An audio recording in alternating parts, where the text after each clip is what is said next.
IB Nation, welcome back to another edition of the Irish Breakdown podcast. Got a little special edition for you guys today. We had to pull a little bit of an audible. We were originally going to have a recruiting show today, but that is not happening now. So I say, you know what? We could talk about running backs. We could talk about a lot of other things. But you know what? Let's do a little special mailbag, because I know that we're not doing as many mailbags as we used to do for a lot of business reasons that make a lot of sense for us and work really well for us, but it means we don't get to answer as many of your guys' questions, and we can't always get to everything on the Friday mailbag either. And there's something going on this weekend on Friday, which we'll have more about as we get closer. We're going to have I'm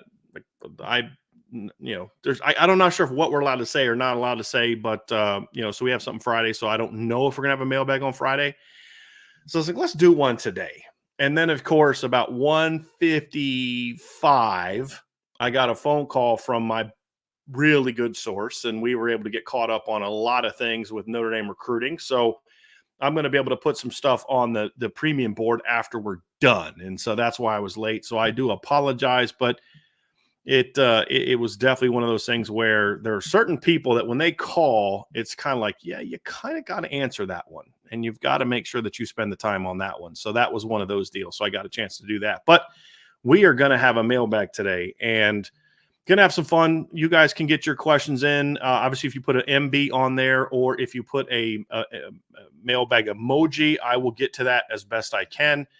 Obviously, it's a little bit more of a challenge doing solo shows, but I will do my best. If I miss one, I apologize. We will definitely have, if you do super chats, those obviously get taken to the top. Those will be the easiest ones to do and see, because we'll get to those as well. So if you guys do that, we greatly appreciate that. And DK, I believe you had a super chat that went unanswered the other night. If you want to throw that in now, not as a super chat, just as a question, I will get to that one as well, man. So just let me know if that's the one that we didn't get to the other night. So I want to make sure that we get to you, man. So we got a lot going on, man. We got a lot going on today. So I'm Ryan Loftus. I'm sorry that you're stuck with me today and not the other guys. But as I said, the recruiting show got canceled today. And so it was either me or no show. So I figured some of you would much rather it at least be me as opposed to no show. So that's why you're going to get me today. So we're going to have some fun, answer some questions. I'm just tweeting out the show now and letting everybody know that we're going live. And then we'll be ready to rock and roll. So let's get ready to go.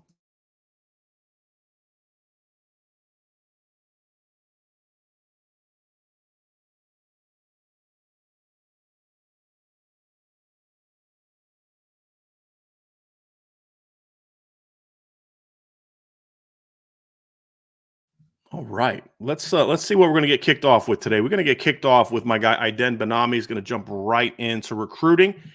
And Iden asks, is Jir Joseph a backup plan if Jadon Blair doesn't commit? If so, how did the coaches finagle that, or are they just honest with Joseph?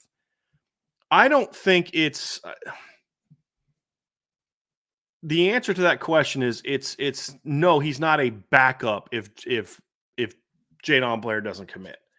Having said that, I also don't want to mislead you and make you think that Jir Joseph is on the same level as Jadon Blair, because he's not. I mean, look, everyone that I know, everyone that I talk to, there's no question about there's no question that Jadon Blair is the number one guy.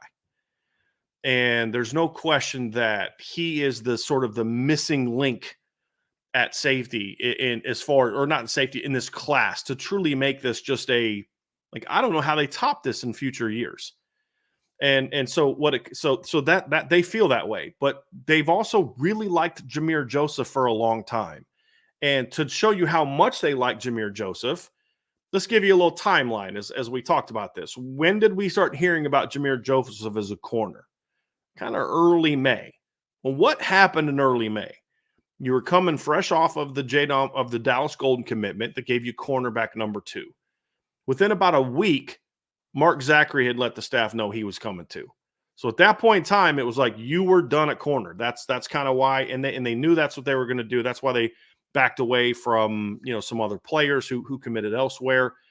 But they kind of knew the corner class was done, and so they've decided, because of some other things going on, some other positions, they may go over at linebacker, they may go over at wide receiver. There's a couple positions that they're at, so they decided not to go to 4 at corner. But they do like Jir, and he's a bigger corner. He's a good tackler, so they thought, hey, look, let's keep recruiting him at safety, because even though Notre Dame is in a great position with Jadon Blair, he is not committed yet. And so you want to keep recruiting the kid. Now, I don't think there's anything they need to tell him. All they need to tell him is, hey, listen, we like you. We think you can play for us. What's your process? Okay, your process is this. Then do your process, and they'll recruit both players. But there's no question that the number one guy is Jadon Blair.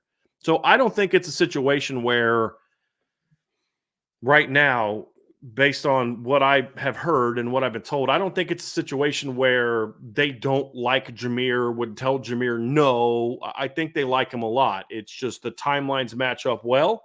They like both players. Obviously, Jadon Blair's been the top safety left on the board since Ivan Taylor committed. I mean, he's been a priority target for a long time. But at the same time, it gets down to where you also have to be smart and say, well, he hasn't committed yet. And yes, we're in a great position and do that. But we need to make sure that in this particular case, we've got all our ducks covered. So I wouldn't call it a backup plan, because this is a kid they've been recruiting for a long time and a kid that they like a lot. So I feel like if I were to say if he's a backup plan, that almost makes it seem like, well, we missed out on this guy. What are we settling for? And I don't believe the staff would view it as a settle for Jir Joseph. They like him a lot. It's just they can also be honest, and everyone else can be honest and say, but the number one guy on the board is clearly Jadon Blair, and that's the guy that they're really pushing for. And they'll get Jir on campus the first week of June. Well, the first week visit weekend of June, which is the 7th through the 9th or 6th through the 8th. I'd have to go back and look at the calendar. So they'll get him on campus then, and then Jadon's going to come the middle of that week and visit that week. And I believe he has 1 or 2 visits left after that. So they just got to keep grinding. I mean, that's the big thing, is stay on them and try to get them both. And I believe Jir also has multiple visits left. I think he's going to go to Penn State and Stanford, I believe, after the Notre Dame visit. So like I said, I want to be fair to Jir and not call him a backup plan, because I don't think he's viewed that way. If Notre Dame has the safety class of Jir Joseph, Ivan Taylor, and Ethan Long, they're going to be happy with that class. But I think we can also all agree that that's not the ideal class that we want, or that I believe that Notre Dame wants. And so we'll see how it plays out, but that's where it is. Had a super chat from Steve. Steve, thank you so much for the super chat. Appreciate that very much. It seems to me that Marcus Freeman's greatest recruiting job has been recruiting the administration and other influential people around Notre Dame to his cause. Can you speak to that? I see you getting a lot of love from the people on the board, Steve, for this question, and deservedly so. It's a very, very good question. And I think there's a lot to this, but I don't think it's just this. So let me speak to this. So y'all are coming out hot today. I'm absolutely loving it right now. So there's 2 aspects to this. Number one is there has been sort of a leadership transition happening for the last year. There has also been a change in the landscape of college athletics in the last year, a big change, a sea change. And I believe some of this is just Notre Dame responding to those realities, and Notre Dame sitting down and saying, listen, are we really serious about this? Are we really serious about being an elite academic and athletic institution? And if we are, there are certain things that we have to do. And in some regard, they're doing that. The other part of it is you're not going to commit that money to someone that you don't have faith in. I mean, anyone that's ever employed someone, anyone that's ever spent money, on a donation, like a big donation, anyone that's ever done anything to where you're the financial backing in something, if you don't trust the person that's in charge of getting my return on that investment back to me, then you're not going to make it. Right. I mean, you think about some of the things that we do when you talk about like just myself or we as people, like, you guys, all of us, if you're someone who is an investor, if you're someone who, or if you're going to donate. So like my wife and I like to donate to different causes, and we spend a lot of time praying about it. We also spend a lot of time researching it. We want to find out how much of the money that's donated goes to the actual cause and how much of it goes to paying salaries of a bunch of people that, that are going to be doing that. So those are things we try to say, hey, look, we're going to give a decent amount of money that we spend. We want to make sure that we're doing that right. Same thing like when we tithe at church, we give a certain amount. And so it's like, if we're going to be at a church, we need to have faith that that church is, a place where we're growing spiritually, but also a place that's being good stewards of that money. And so you put your due diligence into it. And then if you believe in the person leading it, then you'll say, okay, I'm willing to spend this money because I believe that it's going to advance the kingdom, for so to speak, when I talk about that, some of the things that we give money to, the kingdom of God type of thing. Well, if you're someone who is in a position of leadership at Notre Dame, you're a donor, you're a booster, you're the president, you're the AD, you're in the board of trustees, you're whoever's responsible for, are we going to commit these resources? You want to know, if we're going to commit these resources, we need to make sure we have someone in place that's going to do something with it. And when you think about Marcus Freeman and the different people that I talk to, there's a lot of buy-in around Notre Dame on his vision. And this is where the part that you're referring to. And so I think, to me, it's not as much about, is he recruiting them, in that they didn't want to take football seriously and he's recruiting them to take football seriously. I think there's probably some of that with some people. The other part of it is getting with people who love the program and want to support the program financially, as well as with their time and their heart and their passion, and saying, hey, listen, this is my vision. This is what I want to do. And the people have bought into it, and the people believe it. And they believe that, hey, he's capable of this. So you know what? I'll give my millions of dollars to Notre Dame. And I know of people that give large chunks of money to Notre Dame, and some of them will do it no matter what. But I'll be honest with you, I know a couple guys that late in the process with Brian Kelly were talking about, like, I'm just not going to give anymore. And then I know there was also some people who had threatened, that I know of, that are somewhat decent sized donors, that like minimum, they may be more. I don't know exactly what they give, but they're involved. And they were talking to me about, like, I don't know if I want to give anymore because of the stuff that happened with the OC situation. So I do think it's a reality where there's some at the school that realized we either got to be all in or not. And do we trust the person that's going to be leading us? And Marcus Freeman's that person that's going to be leading us, and there's clearly that trust. So that's a big part of it. So there's a buy-in there. And there's people that understand. And I was talking with someone else, another source that I have, who was in some meetings when they were talking about the new facilities that are going to be built. And the process, the conversation being like, look, we understand, like, this particular group of people that were around that are pretty big movers and shakers around Notre Dame. And they're like, look, we understand that if the football program is really good, that makes everything else around Notre Dame even better. People who give X amount of dollars, if the football team goes and makes a run to the national championship game or wins it or is in the title game and they're competitive, like, all of a sudden, well, I was thinking about giving you $1 million, but I may give you $3 million now because I'm so excited about how things are going. Like, that's just reality. You go talk to a lot of different schools and people around, they'll say, look, like, even little things like I don't know if schools still charge for applications. So this may not be pertinent today, but it's give you a sample of what I'm referring to. So I know back when, 5-10 years ago, the last time I'd had this conversation about it, there were you used to, and again, I don't know if it's this way. A lot of us my age, we know, like, every time you applied to school somewhere for college, you had to pay an application fee.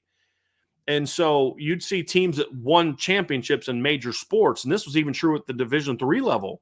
But all levels, it's like if a team went on a run, you'd see applications to that school skyrocket. Well, if you're charging, $20 per application or $50 per application, and all of a sudden applications skyrocket, guess what? That's more money coming into your school. And that's at the very low end. Then you have all the people up top that want to do that. So there's an understanding with certain people around Notre Dame that if we are willing to invest in building this thing up, and we think we have a partner that can do it, then we understand what the return on that is going to be. And it's going to benefit everybody. And then there's one final piece of that. And I'm hoping I'm answering this, Steve, the way that you asked it. Hopefully I'm doing justice to your question, because it was a great question. And then the final piece to that too is there's a lot more money flowing into Notre Dame right now. And that helps as well. And they're investing some of that into the football program. Look, you just signed a new TV contract extension that goes into effect after this upcoming season, that's going to give you a big pay raise. And if the numbers that I've been told are accurate, you've more than doubled your total TV revenue. Your apparel deal now gets you more money. So the new college football playoff deal for Notre Dame gives them a lot more money on an annual basis. So, guys, we're talking about tens of millions of dollars are now flowing into the athletics department in the school because of new TV deals, new college football playoff deals. Like, it kind of like all came at once. Like, within a year, think about it. Within a year, Notre They agreed to re-signed with Under Armour for a bigger deal. Got an extension with NBC, 5-year extension with NBC for a big jump in revenue. And also signed the new college football playoff deal was signed, which also gives Notre Dame a lot more money than they were making before on that deal.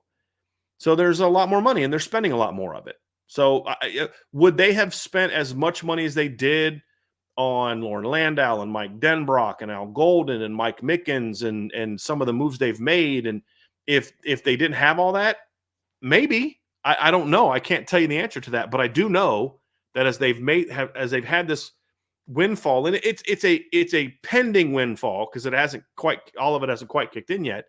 But it's like, hey, we know we can now invest in this because we're going to get this back in return. So that's also part of it. But I don't want to take away from the job that Marcus Freeman has done in getting people all around campus to buy into him and his vision for this program. He's done a brilliant job of that. And there's no doubt that there's a lot more faith in him, but also there's just I like this guy. I want to support this guy. I'll be completely honest with you. I know people that give money to Notre Dame that would often talk about how, like, it was harder because of the dislike they had for the person who was in charge of the program.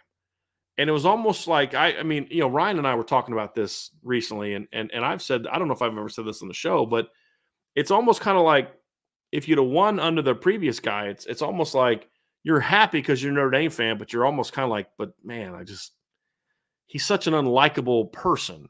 Marcus Freeman's the complete opposite of that. He's a very likable person. He's a very genuine person. People on campus, for the most part, you're always going to have people that maybe don't like you. I would assume. I don't know of anyone, but there's always going to be detractors.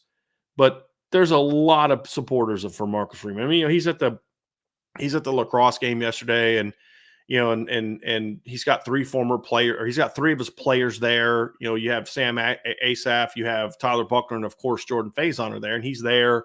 He's at women's basketball games. He's at men's basketball games. He's all these different things, and just showing the support. And people say, it should be about that sport. Exactly. He's bringing more eyes to that. People who may only be, because there's a lot of Notre Dame fans, and I don't know if all of you know this, but some of you are this way. There's a lot of people that are just Notre Dame football fans. They're not fans of lacrosse or hockey or men's basketball or women's basketball. I have friends who are Notre Dame football fans. One of our longest term, people that watch the show.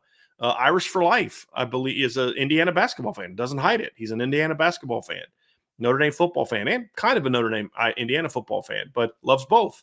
I have one of my best friends is a Notre Dame football fan and a Duke basketball fan. I know people who are Notre Dame football fans. As a kid growing up, I was a Notre Dame football fan and a Michigan basketball fan. I've talked about that before. And so when you have this coach that people think so much of, and he's at this game and that game, and the football team's on the sideline and the lacrosse game, I would be willing to bet you the first time that happened, that's the first time some Notre Dame football fans had ever even seen lacrosse.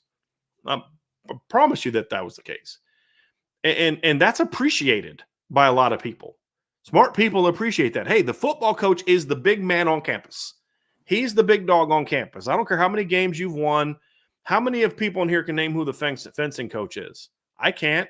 I know the guy's won a lot of national championships, but I don't know what his name is. You know, I didn't know who Kevin Corrigan was until 2 years ago. I definitely know who he is now and have a great deal of respect for him now, but I didn't know who Kevin Corrigan was. I'm not a lacrosse fan, but last couple of years, their success combined with the fact that, you know, you see Marcus Freeman at some of the games, just, okay, well, man, pay attention to lacrosse. Wow, these guys are really good. And all of a sudden, there's more attention on that. Well, that's why those coaches are inviting to Marcus Freeman, because they understand it. They understand, like, I've seen Marcus Freeman before Notre Dame football games walk up to basketball recruits and speak to them. Seriously, I've seen this. Like, I've got pictures of it. My wife took pictures of it where he's on. It's a Notre Dame football game. He's got his football recruits on campus. He sees Micah Shrewsberry over there. He makes a beeline over for the basketball recruit that Micah Shrewsberry is with. Like, that's buy-in that people love and respect. And so it's like, hey, he's doing this, then let's back him and give him every opportunity he has to carry out that vision. And let's see if he's the guy. Let's give him the tools to see if he's the guy. So I do think there is a lot of that type of recruitment going on. But I just also feel there's a lot of other factors. There's people in like I said, people in leadership that understand that football needs to be good. They understand that if Notre Dame is going to remain a powerhouse in football, they have to be a revenue generator in football. And the best way to be a revenue generator in football is to be good and to be really good. And so all those things factor into why there's a sort of I don't want to say a new commitment, because I also feel like that doesn't do justice to what's been done. The campus road, the Crossroads project. You've got putting the turf field down, the new scoreboard, all the renovations have happened. Like, they've spent a lot of money on the football program. This isn't new, but there's certain things that are new that are even above and beyond what they've done before. And is Marcus Freeman part of that? Yes, he's part of that, but it's not the only reason. There's a lot more to it than that. And it's not the only reason. And this isn't like where they were super, super, super cheap for a long time and now they're spending money willy-nilly. It's not that either. They see an investment that's worth it. There's projects that are now coming that we're hearing about now, like the new building. That's been in the works for a while. Now it's evolved and it went from renovations to an add-on to now an independent building, but this isn't new. The works for that started happening before. I think the willingness to go above and beyond the original plan might be new, but it's beyond. So it's really a holistic thing, Steve. There's a lot of factors into it, but I will say, as I wrap up this part of it, I'm quite confident in saying that I don't know if the buy-in and the investment would be quite as strong if Marcus Freeman wasn't who he was and doing the things that he's doing. Now, of course, the counter to that is, well, now there's the pressure to say, okay, well, we've done all this, now go win. There's the expectation to say, hey, no, we're going to go win. And that's something that kind of, hurt Brian Kelly a little bit, because, Brian Kelly's going – coming off a 2020 season, and, he gets a pay raise, and all of a sudden he wants more money. And the school's like, hey, we're not going to give you more money. We've already given you a pay raise. You want more money? Go out and win a championship. Like, you've already set this bar. We've already paid you for that. If you want more, then you need to win more. And that's how it's going to be for Coach Freeman as well. And honestly, that's how it should be. Hey, look, we've invested in it. Now it's up to you to live up to your end of the bargain. And hopefully he'll start to do that here very soon. And we've seen steps of it. Now it's about kind of kicking down that door and taking the final step. Got a super chat from Brandon Plensner. Thank you, Brandon, very, very much. Brandon asks this question. Since Jir Joseph is more of a cornerback, if he joined the class instead of Blair, could you see Cree or Dallas potentially moving to safety instead of Jir? No. They're recruiting Jir Joseph as the safety, as a safety in this class. Could Dallas Golden move to safety? Sure. Dallas Golden could move to running back, wide receiver, safety, nickel, outside corner. The plan with Dallas is that he's either going to be a nickel or an outside corner. That's the plan with Dallas. Or maybe even both, depending on how they want to use him. The plan with Jir is him to play safety. If he commits to Notre Dame, it's to play safety. Could Cree Thomas play safety? Yeah, he could. Is the plan to have him as a corner right now? It is. And I'll just be honest with you, the staff likes Cree Thomas at corner more than Jir Joseph, as do I. So, again, part of what I like about Jir and Cree is that they do have that positional flexibility. That's a positive. That's something that you look for. But Jir is a guy that they are now looking at as a safety who could do other things. Cree is a corner who can do other things. And Dallas is a corner. That's how they see that. Dallas and Mark, they see as second-level defenders. So corners, field boundary, slot. That's how they see those guys. Alan Watson with a super chat. Thank you, Alan. Who are your breakout players this year? So thank you for the super chat, Alan. I'll do a further. We're going to do like whole shows on this as we get into the offseason. I was actually talking about Vince with this yesterday on my drive home from Ohio. So we're gonna be doing sort of just a all encompassing Notre Dame preview this summer. We're gonna have a lot of fun topics to talk about, and obviously breakout players will be a couple of those shows. We'll do one on offense, one on defense, and dive more into it. But just to answer your question right now, who are the guys that I predict to be breakout players? And I think there's two levels to breakouts. One are guys that just become like national household names. And, Joe Walton had a breakout as a sophomore in 2022. Audric Estime had a breakout season this year. But I think Audric had back-to-back breakout seasons. I think Audric had a breakout in 2022 as well, going from a guy that carried the ball 7 times the year before to the guy was over 900 yards. That's the second type of breakout where you go from not doing much or a depth player to a pretty good starter. And then as a junior, he has another breakout into one of the best running backs in college football. So I think there's two types. So I'm gonna just quickly talk about those two types and some guys that I see as being in that category. The guys that I see as becoming like breakout, like, okay, that's a guy that everybody knows about. On offense, I think it's really 4 guys that right now that I look at as saying, hey, this guy's going to become a household name. It's Jaden Greathouse at wide receiver. It's Billy Strouth at guard.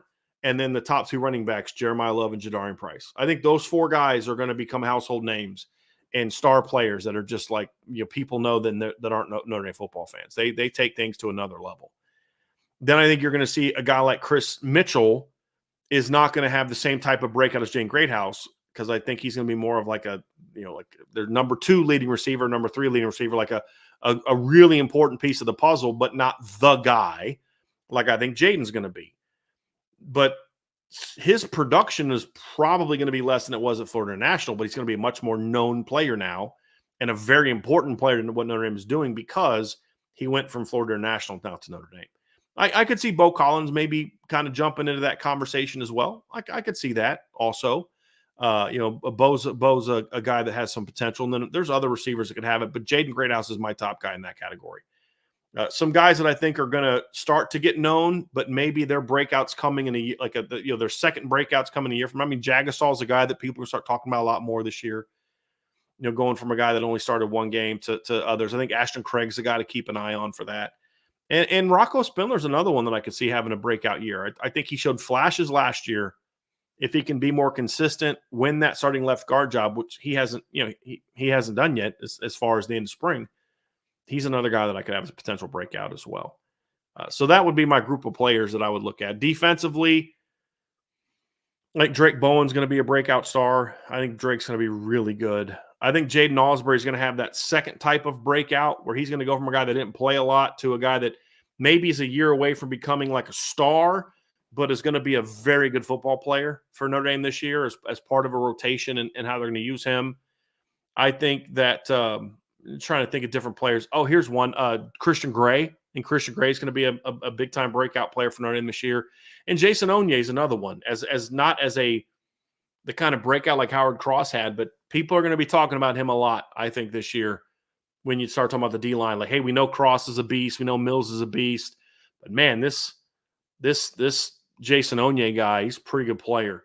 And then the final one for me is Josh Burnham. I think Josh Burnham's a kid that's got a chance to everybody talks about RJ Oben and the things he's doing. And I think RJ is going to be a good football player for Notre Dame this year. But I have a feeling Josh Burnham is going to really take things to another level this year and become a really, really important part of that defensive line. So those are the players for that right now, Alan, I have as those conversations. Aiden Benami with a super chat. What will our final commitment number percentage be over 95%? I don't know what you mean by that, Aiden. Could you explain to me what you mean by commitment, what our final commitment percentage be? Like what does 95% mean? I'm just not quite sure what that means. I no problem answering it. I don't know that I can answer it because I'm not quite sure what our final commitment percentage will be over 95%. I'm not quite sure what you mean by that. So, Aiden, if you could do me a favor and just throw an explanation on what you mean by that. This is just kind of flying over my head. So I apologize for that, man. I do. It's been a long day and a very long week. And so I think right now my ability to process that one is just not quite there. So I do apologize. So appreciate that. I'll get back. I'll keep an eye out, Aiden, for that. So please, when you hear me talk about this, please throw that explanation in and I'll bring this question back up. So I appreciate that. Coleman Smith with a question. What are your thoughts on the Freeman and Shrewsberry era so far? They seem to have a similar style of coaching, granted different sports. I don't know that I could talk about their style of coaching. I haven't seen enough of Coach Shrewsberry or studied him enough to say that I am an expert enough on basketball to be able to talk about his coaching style. I don't think that I can do that. I think that Micah Shrewsberry and Marcus Freeman are very similar in that, they want a certain like work ethic. They want a certain level of attention to detail. I still remember listening to Coach Shrewsberry go off after the game where they lost to the Citadel, I believe it was, and a former walk-on in Notre Dame just torched him, and he just going off. And somebody in the press conference is like, Braden, his son, is a pretty good three-point shooter. And he goes, no, he's not. And he starts giving all these stats, and it's just like, okay, there's accountability here. He's trying to send a statement. That wasn't an emotional. It was an emotional reaction. It wasn't an emotional reaction. He looks back and was like, gee, I wish I wouldn't have said that. It was an emotional reaction where he was trying to make sure his team heard that.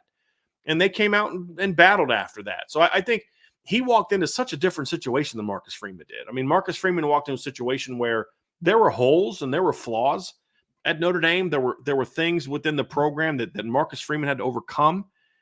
And, there were guys that we looked at and said, hey, this is a good player. That's a good player. But, man, there's some questions here and some questions there. The roster wasn't left quite as good of a situation as a lot of people claimed it to be because Brian Kelly kept telling people how good he left the roster. But it was still a good roster. It was still a roster you should have won more than 9 games with, in my opinion. We talked about this. You shouldn't have gone 9-4. You should have beat Stanford and gone 10-3. I'm sorry. At the very least, you should have beat Stanford and gone 10-3. At the very least. And didn't get quite as much out of that team. Did better in 2023. Now it's like you've got to take it another level. But Micah Shrewsberry had to basically rebuild that roster almost from scratch. And that's a tad hyperbolic, but not a lot, to be completely honest with you. It's not super hyperbolic. He lost a bunch of his roster. He brought in, his son, Marcus Burton. You brought in Kerry Booth. You brought in Logan Imes. You brought in 4 new freshmen, multiple transfers. Julian Roper, Tate Davis, the center that he brought from Penn State. You had to bring in your whole new roster, basically.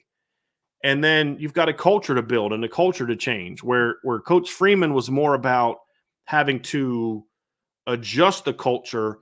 Marcus Shrewsberry was starting from scratch.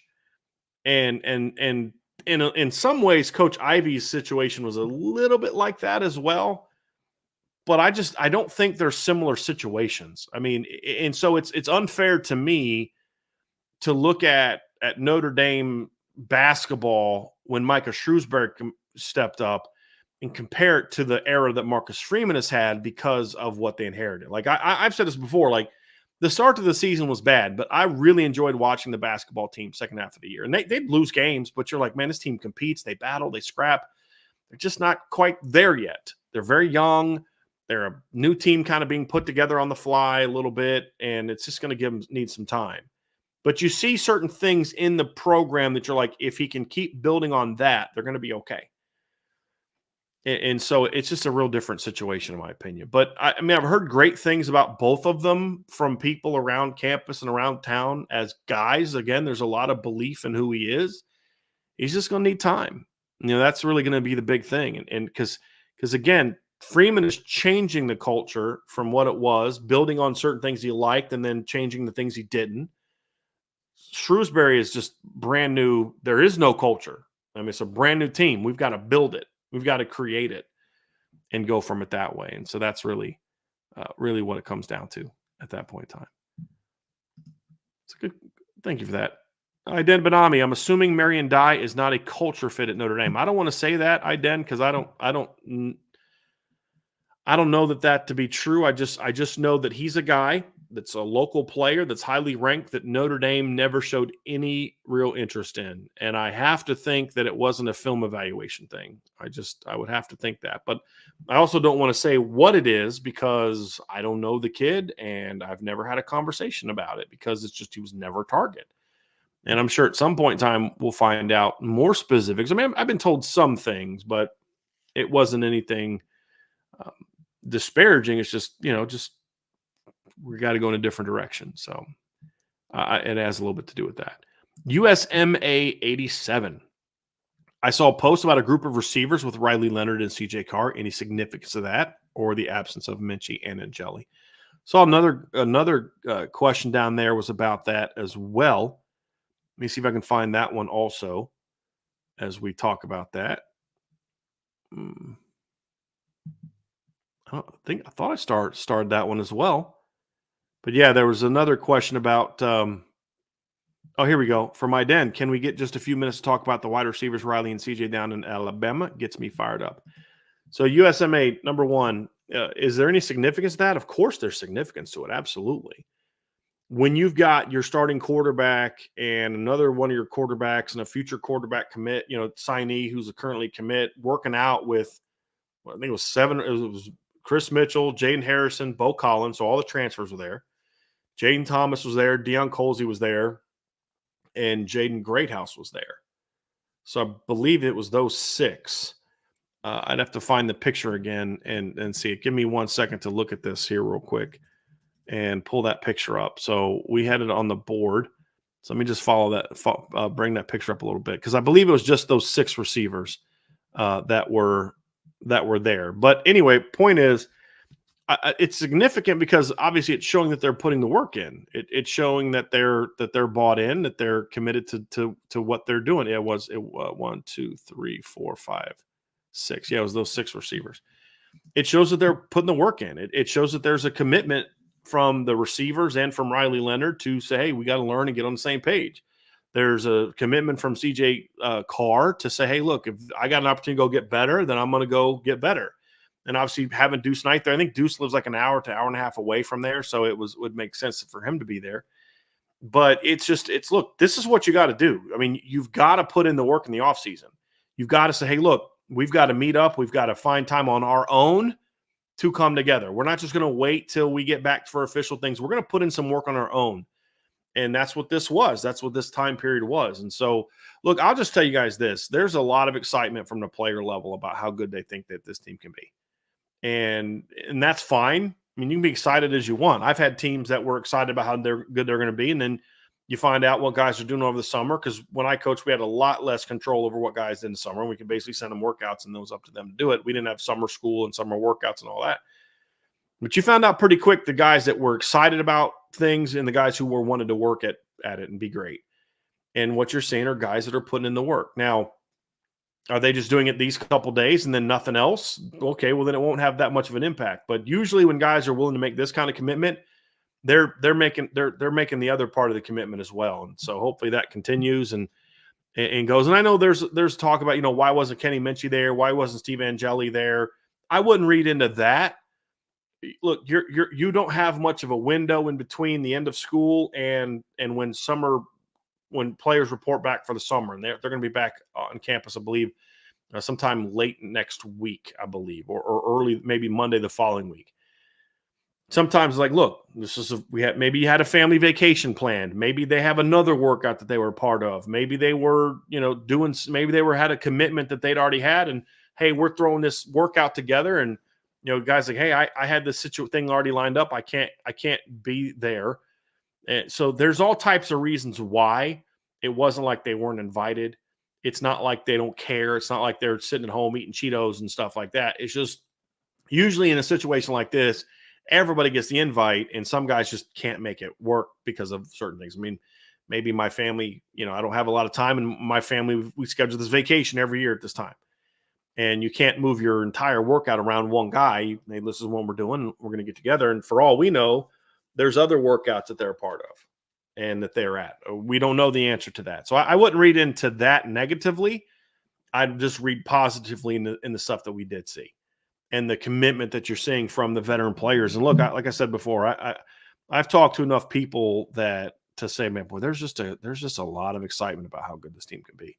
And I'm starting to get there too. I mean, I was talking with a buddy of mine yesterday on my drive from would have been on Sunday. Was driving from Indiana to Ohio for our family reunion, and was talking with a buddy of mine, and I'm like, man, I'm trying not to get too hyped up about this season, but I'm like, man, you start thinking about different players and boy, we're talking like, you look at the 2020 team that made the playoff, and you start listing some of the starters, and then you look at what Notre Dame has got there now, and you're like, man, people keep telling me that this team doesn't have enough talent. I'm like, this team has more talent than a team that made the college football playoff in a lot of positions. And you start getting excited about what it can be. But then there's also that sort of, you got to show it to me type of thing. You've got to go out there and do it. Yes, there's talent there. Yes, this roster has a chance to be really good, but they haven't shown, so this staff hasn't shown so far that they can get the most out of the roster.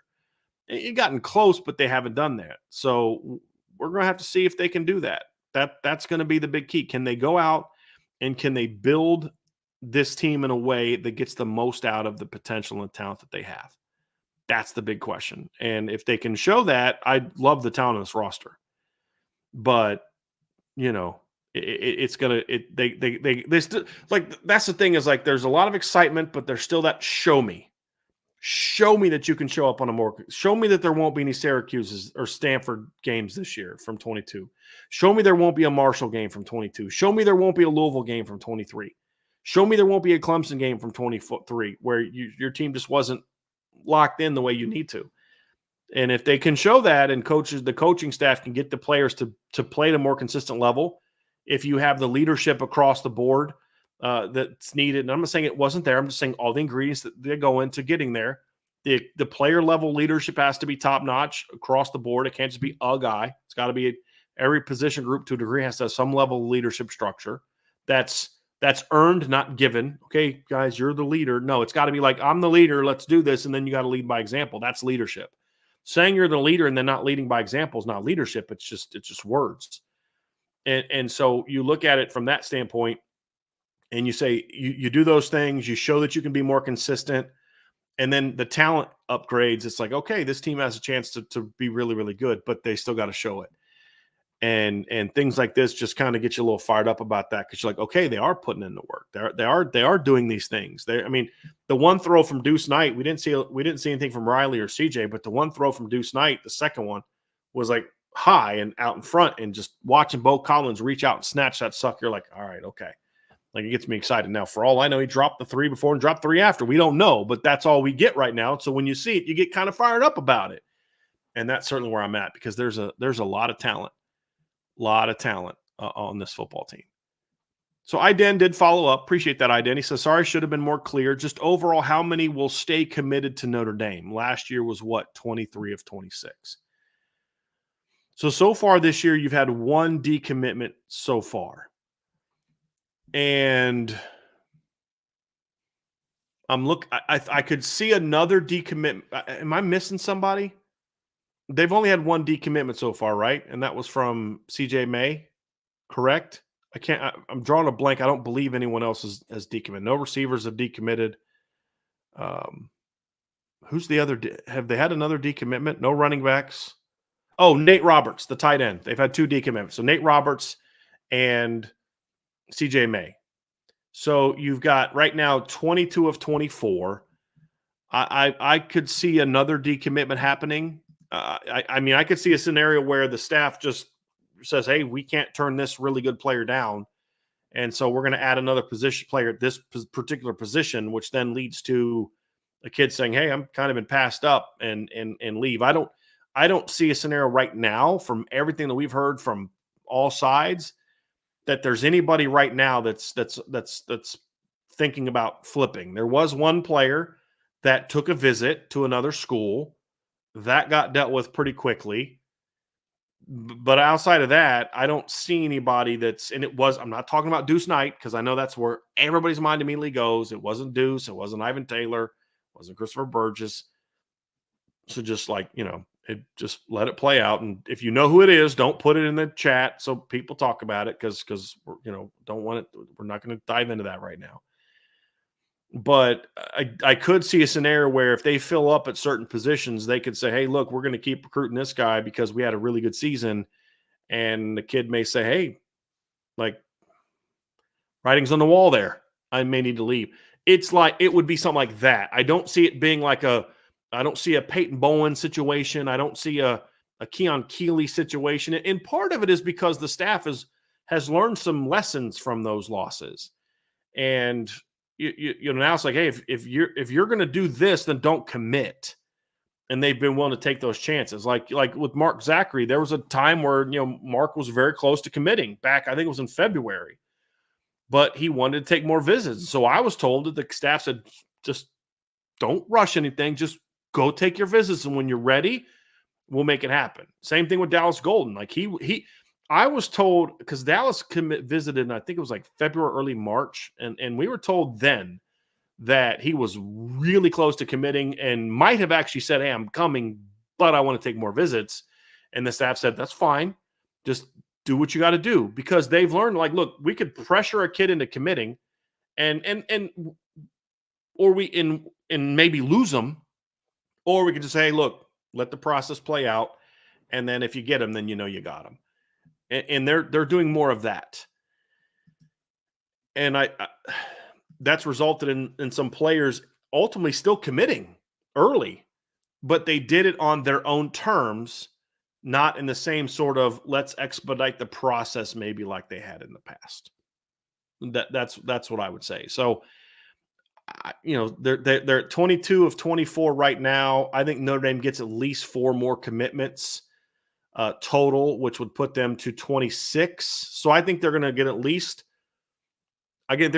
one receiver, at least one linebacker, at least one safety, and then either another D lineman, another receiver, another linebacker, or all of them. So I could see it going anywhere from 3 to 6 more recruits. So again, as I've said, it's that same range we've talked about. 25 to 28 is the number. And if you have 2 decommitments, I'll just say I think there will be one more at some point in time. And it probably wouldn't be something that we would be super oh man, about. No, I'll just leave it at that, and we'll move on from that one. But yeah, it's going to be a pretty high percentage again, and it's just it's going to be a pretty high percentage. So just thank you for clarifying that question, Iden, and I'm sorry that I didn't quite pick up on that the first go round, so I apologize for that. Iden Benami asks, out of all the Notre Dame transfers out of Notre Dame this offseason, who do you think will have the best season? So we're talking about receiver. You had 4 guys leave a receiver, right? Actually, you know what? I'm just going to go to the Irish Breakdown premium board because we have this on there. and I'm going to pull this up and find this one. So you've had 4 receivers: Chris Tyree, Tobias Merriweather. You've got Rico Flores and Braylon James. You have defensive line. You had Aiden Kana left. At safety, you had Ramon Henderson left. Went to UCLA. I'm trying to think through the different players that left, and I'm trying to find it here real quick. Just give me a second and see if I can find that transfer list. We had a transfer list here going a while ago, and I don't see it. Cornerback, they had Ryan Barnes left. He went to UMass. Trying to pull it up here. Give me a second, folks. Trying to get to this play or this breakdown that we had on the board. And here we go. Okay. So they lost Chris Tyree, Tobias Merriweather, Braylon James, Rico Flores. Lost Holden State's tight ends. I forgot about that one. Zeke Correll, Michael Carmody, Nana, Aiden Kana, Nolan Ziegler, Ramon Henderson, Antonio Carter, and Ryan Barnes. Of that group, I could see Holden Stace having a really good season for Tennessee. I could see Tobias and Tyree having really good seasons for Cal and Virginia. I think Aiden Kana is going to play a bunch at Cal and be a solid player for them. And that's kind of where I think the top players are going to be. I think Zeke will be what he was in Notre Dame, solid player there. I think Rico will be a solid player at UCLA. I think Braylon James is probably going to need one more year before he's really ready to break out. But, I won't be shocked if Braylon plays some for TCU this year, but I think he could maybe be just one more year of really good development growth away from really breaking out. But his speed could be that they say, hey, look, we just got to find a way to get this kid on the field. Imagine that. They may do what Notre Dame should have done last year and just figure it out. Coach the kid up. And if he can only do 4 routes, then you let him go in there and run them 4 routes and be smart about it. And, so I can see. But I actually like this group of players as far as guys could make an impact. I mean, Tyree's going to start and play a bunch. Tobias is going to play a bunch. Rico's going to play a bunch. Holden's going to play a bunch. Zeke Crow's going to play a bunch. Nana's going to be a really good part of their rotation at TCU. I think Aiden will be a part of their rotation there. I don't know what Ramon will do. Ryan Barnes will probably be a starter and a good player for UMass. So I think you're going to see a lot of those kids playing to some degree. And I think that, like I said, Tyree, Tobias, Holden Stace would be the guys at the top of my board that I think could have the biggest impact for their new schools this year. Got a question from Coleman Smith. Who is your sneaky pick for all the 4 conference winners? So this is a good one, Coleman. So, okay, you've got the schools that I think are the main contenders. So in the SEC, I look at Georgia, I look at Bama, I look at Ole Miss as the primary contenders. Big Ten, it's Ohio State and Oregon are the top 2 contenders, in my opinion, for the league title there. You look at the ACC, it's Florida State and Clemson are to me the top 2 teams in that league. And then the Big 12, I think most people look at a trio of Oklahoma State, who played in the Big 12 title last year. Utah is the best newcomer. And then K-State, who's done some really good things there. So who would be the sneaky winner, meaning not in that group, that could go out and win it? And I'll go down sort of that same area. So, in Texas, yes, Brandon, Texas also is one of those SEC teams that should be considered one of the top contenders. So Texas, Georgia, Alabama, Ole Miss. So who would be a sneaky winner out of that one? A sneaky winner out of the SEC that I look at is Tennessee. Now, I'm not picking Tennessee to win. I said it before who I think the top 4 teams will be, but there's some talent there. They're going to have I think the quarterback play is going to be a little bit better. It's still going to be inconsistent. You lost a good running back, but you're going to have some talent at receiver. Got some pretty decent offensive linemen coming back. You've got some holes you got to replace on defense. But I really like what Josh Heupel's building there. Now it's just about, can he kind of put it all together and gain some consistency? And can he can he win with a less experienced quarterback? And when he won at other places, he's usually had a more experienced quarterback. It's like you look at Hendon Hooker. And then we'll find that out. But I think Tennessee would be my sleeper pick, my sneaky pick to win the SEC. I don't think LSU has enough defense to do that. Now, obviously, Auburn, I don't see Auburn, Florida, Missouri. People said Missouri. I could see Missouri potentially if the defense can get good. I just thought the margin for error last year with Missouri was kind of thin. And they had some key. I mean, they lost their D coordinator to LSU. They lost their stud D lineman. They lost a lot of other guys off their defense. So Missouri would surprise me. They'd be my surprise pick, not my sneaky pick. Tennessee, I could see maturing. Like with Tennessee, are they going to mature a year early? And if they do, how does that impact them? Well, if they mature a year early, then they could be really, really good. The Big Ten, Archer, we're on the same page there. It's Penn State for me. I've been very down on Penn State in recent seasons. I've said before, I think they're overrated. I've said before that, they basically went on town alone. They always lose to the best teams that they play. Lots of reasons why, James Franklin being at the top of that list as to why. But when I look at this Penn State team, I actually like this Penn State team. They've got some question marks they've got to answer in the receiver position. They've got to obviously replace Olu Fashanu at left guard. They also got to replace left tackle. They got to replace Caden Wallace, who's a good football player. But they got some talented players coming back. They've got a defense that I think is going to be really salty this year. They're going to have some they always lose players. Good teams lose players, but I like a lot of what they have coming up. But I liked his offseason hires. I do. I really like Chris Kotelnicki, the offensive coordinator. Now, as Buddy and I were talking about, now we're going to find out how good he is away from Lance Leopold, right? Because Lance Leopold was very involved in that offense. Was Chris Kotelnicki that good, or was Lance Leopold that good, or were they great together? Because if Chris Kotelnicki goes to Penn State and does a great job, it doesn't mean he carried Lance Leopold, because Lance Leopold won at Wisconsin Whitewater. He won at Buffalo. He won at Kansas. Guy's a heck of a football coach. But, obviously you would say Chris Kotelnicki played a big role in that. Or is it a situation which we see with a lot of teams, where it's like, hey, this guy's a good player or a good coach, but he was kind of riding the coattails a little bit of this other guy. We had the same conversation a year ago with Garrett Riley. Like, how good is Garrett Riley really? And so, we're going to find that out. But I just on what I see of him, I like him from what I know of him. I like the Tom Allen hire. It was a quality defensive coordinator. It's a pretty quality defensive coordinator and recruiter and motivator. He just wasn't a head coach. So that Penn State would be it. I don't – people say Iowa. Somebody said Iowa.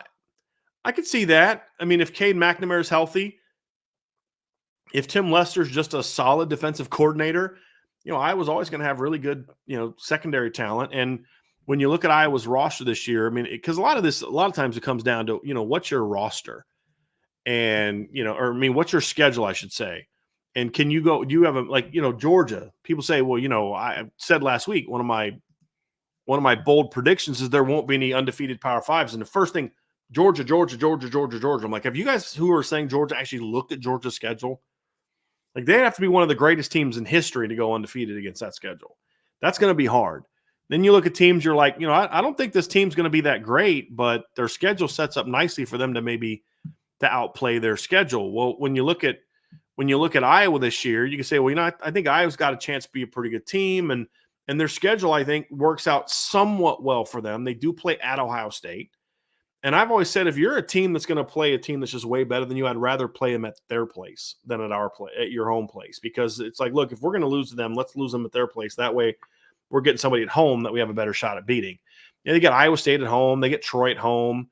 They get Washington at home, Northwestern at home, Wisconsin at home, Nebraska at home. Then they play at Minnesota, and they also have Illinois State at home. They play at Minnesota, at Ohio State, at Michigan State, at UCLA, and at Maryland. Outside of Ohio State, those are all winnable road games. And we all know that, well, at least most of us should know, or we should all know, that Kirk Ferentz is a heck of a football coach. And he's going to have them really good again. It's just, do they have enough offense to if they lose to Ohio State on the road, do they have enough offense that if they get into a rematch with Ohio State in the Big Ten title game, or maybe Ohio State gets knocked off and then they go beat somebody else? I just don't, at the end of the day, I just don't think Iowa has the firepower to win the conference title. Like, I absolutely think Iowa could work their way into the title game, but can they work their way into a situation where they can get there and beat an Oregon or beat Ohio State? That I have a little bit of a tougher time believing that they have enough offense to do that. I just don't. I think they will be better on offense this year. I don't have any doubt about that, but I don't think it'll be good enough to do that. So my SEC pick, Tennessee. My Big Ten pick, my sneaky Big Ten pick is Penn State. Go to the Big 12. A lot of people saying K-State. I don't have K-State as a sneaky team because I think they're a legit contender right now. They would, and if for you can have them that way, but for me, when I think sneaky pick, I think of a team that's like, not a lot of people are talking about. I love Kansas State. I think they're a team that could flat out go out and do some damage in the Big 12. In the Big 12, I look at a team like TCU having a bounce back year and being good again. And then I look at Kansas. If Jalen Daniels can stay healthy for the entire season, they've got a dynamic backfield. Jalen Daniels at quarterback. You've got Devin Neal at running back. They have a lot coming back. And I think Andrew Gilmore had mentioned Kansas is one of his. I'm with you on that if Jalen Daniels can stay healthy. They're such a different team when he's healthy. And the reason I have a hard time picking them over TCU is because he's yet to prove he can stay healthy. And so he's going to have to prove that. But Kansas and TCU would be my two picks in the Big 12. Lastly, the ACC, it really comes down to Miami. Look, I'm not a believer in Miami. I'm not a believer in Mario Cristobal, but the fact is they have a very talented roster with all the portal additions. Very talented. And their recruiting, high school recruiting has been pretty good as well. They could sneaky put it together and win it this year. I'm not predicting it, but I could see it. I could see them doing that this year. They'd be my sneaky pick in the ACC. So those are the teams that I have. And then Brandon Plensner asked if Georgia plays Texas this year. I'm just going to tell you what Georgia's schedule is, okay? Just front to back.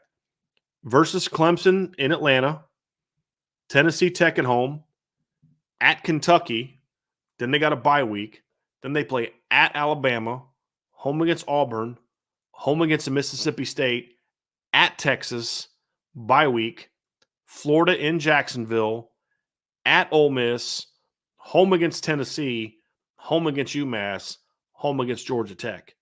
And if you can somehow go undefeated against a schedule in which you've got to play Clemson on a neutral field, in which you've got to play at Alabama, in which you've got to play at Kentucky, at Texas, at Ole Miss, and Tennessee at home, if you can somehow go undefeated against all of that, you now have to also win the conference title game against somebody that's going to be pretty good.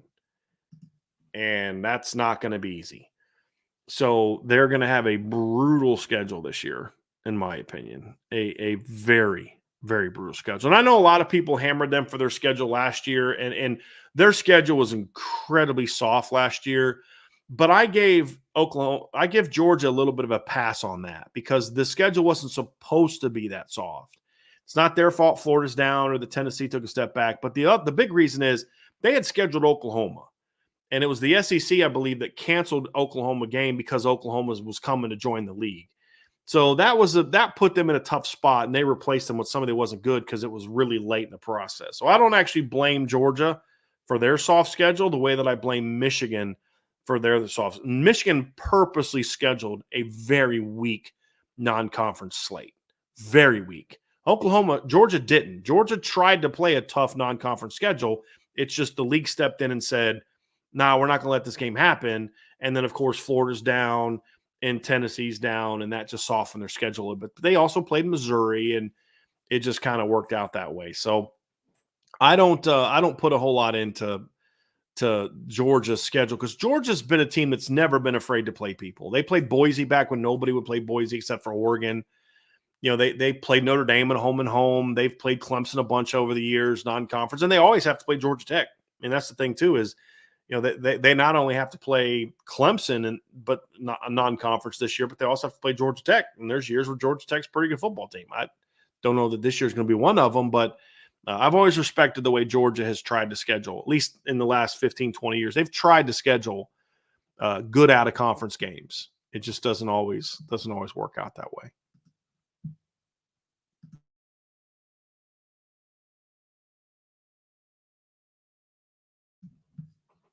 Good question, Coleman. I like those questions. And just so you guys know, I'm okay with people putting college football questions in there. It doesn't always have to be just Notre Dame. We can talk college football as well. You can throw some recruiting questions in there also. Anything Notre Dame football, Notre Dame related, Notre Dame recruiting related, or college football are all questions that are certainly more than welcome. Tommy Guns, speaking of college football questions, Tommy Guns has a question. He says, name the top 5 new starting quarterbacks going into the season, not including transfers. First one start in last season's bowl game is acceptable. So what you're saying is, just so we're on the same page, Tommy, I believe you're saying like new starters aren't guys that transferred somewhere that were starters elsewhere, correct? So a guy could be a transfer, but he'd have to be a transfer that didn't play. So you're more looking in lines of guys that are first-time starters, essentially, and you'll make an exception for guys who were only started bowl games last year. So, okay, with that in mind, top first-year starters, I think number one, we were talking about Tennessee earlier.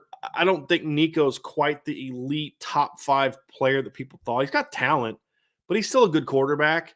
And I could see him stepping into a situation this year where he's going to have a good season. I thought he did pretty well. He handled himself very well against a very good Iowa defense in the bowl game and played pretty well and had some very good moments. So I certainly see a scenario where he has a breakout season. So I'm going to absolutely put him in that conversation. Avery. So I'm going to go with Avery Johnson. I know Avery played a decent amount last year, but I believe he only started the bowl game for Kansas State. I can't wait to see Avery Johnson play this year. I mean, y'all remember I liked him a lot coming out of high school. I didn't know that he was necessarily a great fit for Notre Dame, but I liked him a lot coming out of high school. Really dynamic athlete, showed some progress as a passer. That's the thing. He's got to show a lot more progress as a passer, reading defenses. He's got to learn to progress reads better.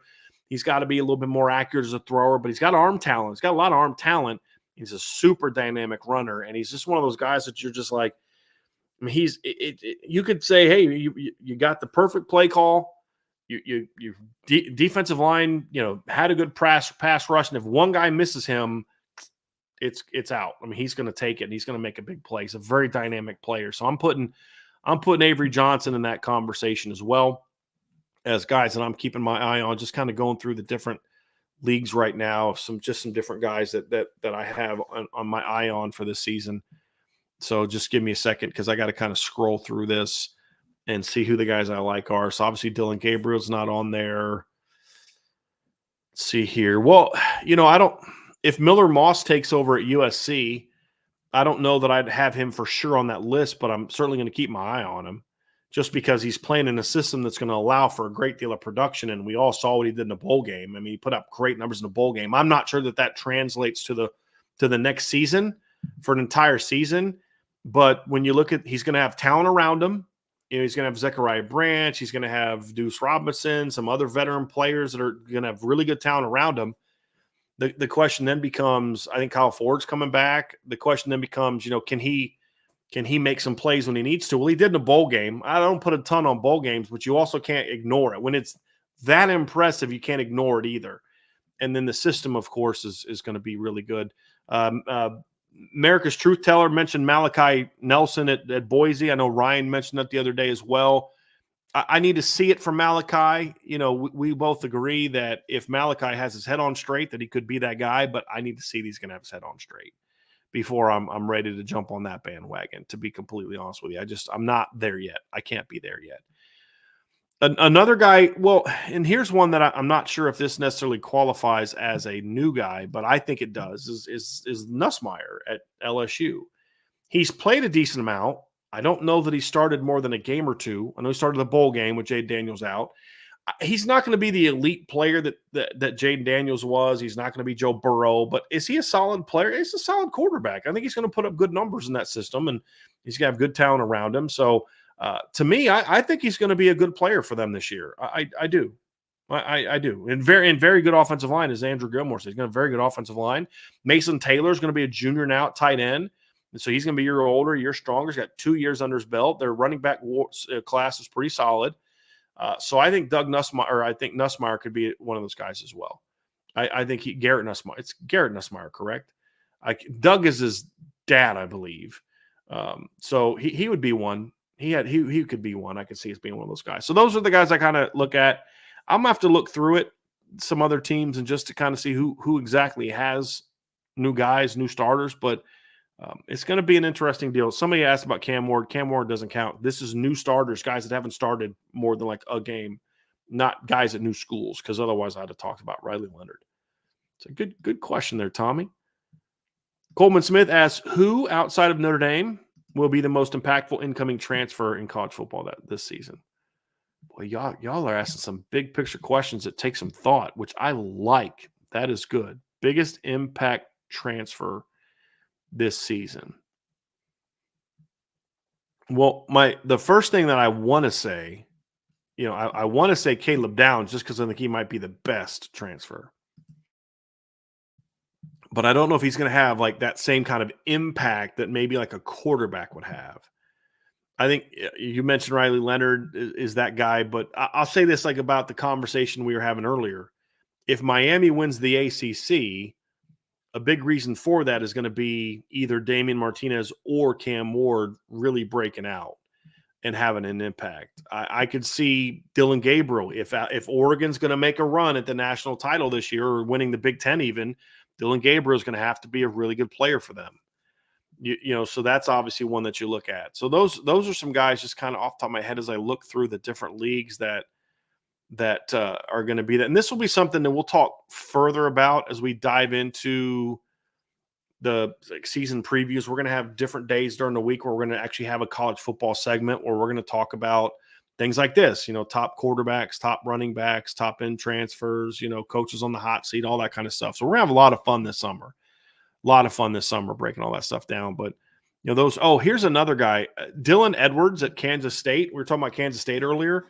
Dylan Edwards is a guy that you talk about Kansas State. Like, think about this. This is crazy. Y'all.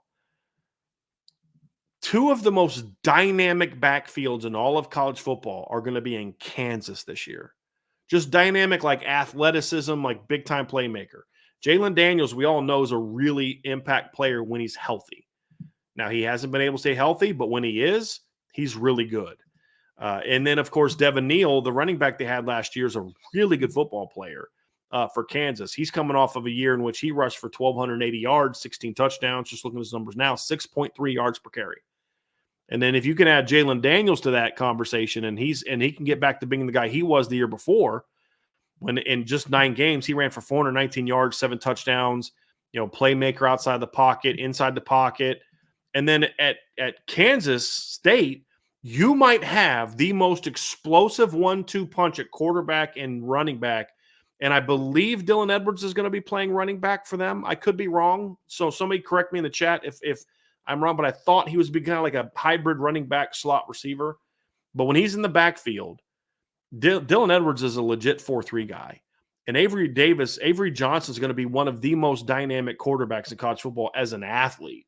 So I'm not saying dynamic necessarily is the 2 best players, but more looking at it from the standpoint of just really explosive athletic players and what they bring to the table. I think Kansas and Kansas State both could have 2 of the best. And somebody said, nah, it got Riley Leonard and Jeremiah. I didn't say the 2 best. I said 2 of the best is where it's going to be. So certainly a very good group there. So very excited about what those guys can do. And Dylan Edwards obviously transferred him from Colorado, so he'd be another guy. Texas. Speaking of Notre Dame opponents, Texas A&M getting the defensive end from Nick Scourton from Purdue, I think is going to be important because they'd lost some really good players to the portal. I know like Walter Nolan left, had a couple other guys leave. They lost some guys to the NFL. So getting a guy like him to come in and transfer in was a big one for them as well. If they didn't have him, I would really think Notre Dame would have a chance to blow them out. I really do, because I don't think they would have had enough up front to really exploit Notre Dame's lack of experience on the offensive line. I just don't think they would have without an impact player like him showing up. So he'd be another one as well, someone on defense. Really great questions there, guys. Everybody just keep it up. Really appreciate y'all very much. ND Milton fan with a super chat. Thank you very much. From the list, who would you pick for each number to interview for a live show? Coach Marcus Freeman and Harry Heastan. So from this list, I got to pick one of the two of each one. So Coach Freeman or Harry Heastan. With all due respect to Coach Freeman, I'd probably go with Harry Heastan. I just would love to talk offensive line with him. But that's a win-win. You know, I mean, and I only say it because we've never had Coach Freeman on. We've had Coach Freeman on. We've never had Coach Heastan on.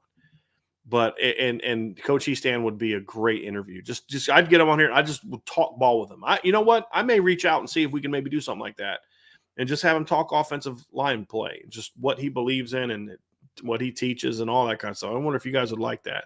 I may try to do that. Number 2, Mike Denbrock or Al Golden. I'd go Mike Denbrock. I think Al Golden is a wicked smart guy. I don't think Al Golden necessarily loves doing interviews, and that's totally fine. Whereas Mike Denbrock, I believe, would be a lot more engaging in that situation. Now, Al Golden is a great guy to sit, and I've actually done this before. Al Golden's a great guy to listen to talk football. So I actually had one of the first times. So I bumped into Coach Golden. I've said this before. Al Golden's one of the nicest guys I've ever met in the coaching profession. And even when I would criticize the job that he did in 22, I would always say that. Like, I don't like this because I like him. Because I was a Division III coach. He was at the University of Virginia. We'd bump into each other on the road. We'd bump into each other at the coaches' convention. And you'd see him either talking to me or somebody else. One of the just nicest, hey, how are you? Never big-timed you like most D1 coaches do. Oh, you're D3. Who the heck are you? Get out of my way. That kind of thing. Really nice guy. And then we did a coaches clinic. So it was us, my staff, or the staff I was on at Christopher Newport. It was him. It was our staff. It was the Virginia staff, and it was the Bowling Green staff back when Greg Brandon was their head coach. This is a couple years after Urban Meyer had left. And so we were talking and just kind of going through just a clinic, right? So I'm in there with like Mike Groh and we're talking ball, and Anthony Poindexter was there, and Al Groh was there, or Al Golden was there from that staff, I believe. And so we just got to talk ball, and you just listen to Al Golden talk. Like, this guy's really talented. This guy's really, really talented. And so just there's a lot to like about that guy, man. A lot to like about that guy. So Noop Life, I think you might have me muted, my man, because other people can hear me. I'm not muted, so maybe just check your volume, make sure that you're turned up. So, man, so it's I think it's on your end. So all good, man. But you had me panicked for a second there because I'm like, did I literally just go on that entire conversation? No, Noop, he's not trolling y'all. Noop's good. He's good. He just sometimes we had somebody do this last week where they had their volume down and they thought it was me muted. And let's be honest, it's not the first time. If I was muted and nobody told me, it wouldn't be the first time. So Noop's good. It's just, I think it's on his end that's the problem. So just man, it's on your end. So if you guys can tell him in the chat that it's on his end, but so definitely not us. Definitely not on my end. So I would go with Mike Denbrock there because like I said, Al Golden is a really good guy to talk ball with, but I don't know if it would be great for this format. Number 3, Mike Mickens or Dylan McCullough. That's a tough one because I would love to interview both of them. I'd probably lean towards Mike Mickens, but again, that's another win-win. Number 4 is Harry Heastan or Lou Holtz. Love to have Lou Holtz on the show. That would be an easy one, talking ball with him. And then number 5, Brady Quinn or Joe Montana. With all due respect to Joe Montana, who is one of the legends of the game, I would rather interview Brady Quinn. It's just more of a contemporary, somebody that I grew up watching and more rooting for. As I said before, our first dog was named Brady. And I'm still a little bitter at Joe Montana for the beat down he put on the Broncos back in the Super Bowl back in '89. As a John Elway fan, and because of that, a Broncos fan, I'm still a little bit salty about that 55-10 beatdown. So I don't know if I could get through a whole interview with Joe Montana without bringing that up. So, but yeah, so that would be my pick. That's a good one, Indy Milton. I appreciate that. I appreciate that. Let's keep rolling along with these questions. Jason Smith says, did the production from last year's Viper players have a negative effect on this recruiting cycle? Possible. I don't want to completely outrule it, Jason. I think it's a fair question to bring up. Very fair question to bring up, and it's possible. I would say I would lean towards no, because the position has been so productive for years before that. I mean, you had 2 very productive years before that with Isaiah Foskey. And then before Isaiah Foskey, you had a year of Dalen Hayes, who got drafted. Before that, you had Julian Akwara and Dalen Hayes. So that position has been very productive for several years now. And then the one weak side end, the last weak side end that didn't get drafted was Romeo Akwara, who had a very long career. So I'd be shocked if one down year is all of a sudden impacting that. That would surprise me. But I think it would be misguided on my end to just ignore it completely. I think it has to do with other factors. Now, if the other factors are at play and that is also a part of it, then it could be an ingredient. But I don't know that I would say, not that you're even saying this, Jason, but I don't know that I would say it's the primary driver of the issues, because I don't think they did a great job recruiting the Viper position the last couple years. So that would be it. John Gallagher with a super chat. Thank you very much, John. He says, Coach Marcus Freeman has done a great job getting former players involved. Has there been enough time, space for us to welcome home former alum Coach Weiss? Thanks, B. John, I would. I mean, look, I never got to cover Charlie Weiss personally. I didn't start covering Notre Dame until 2010.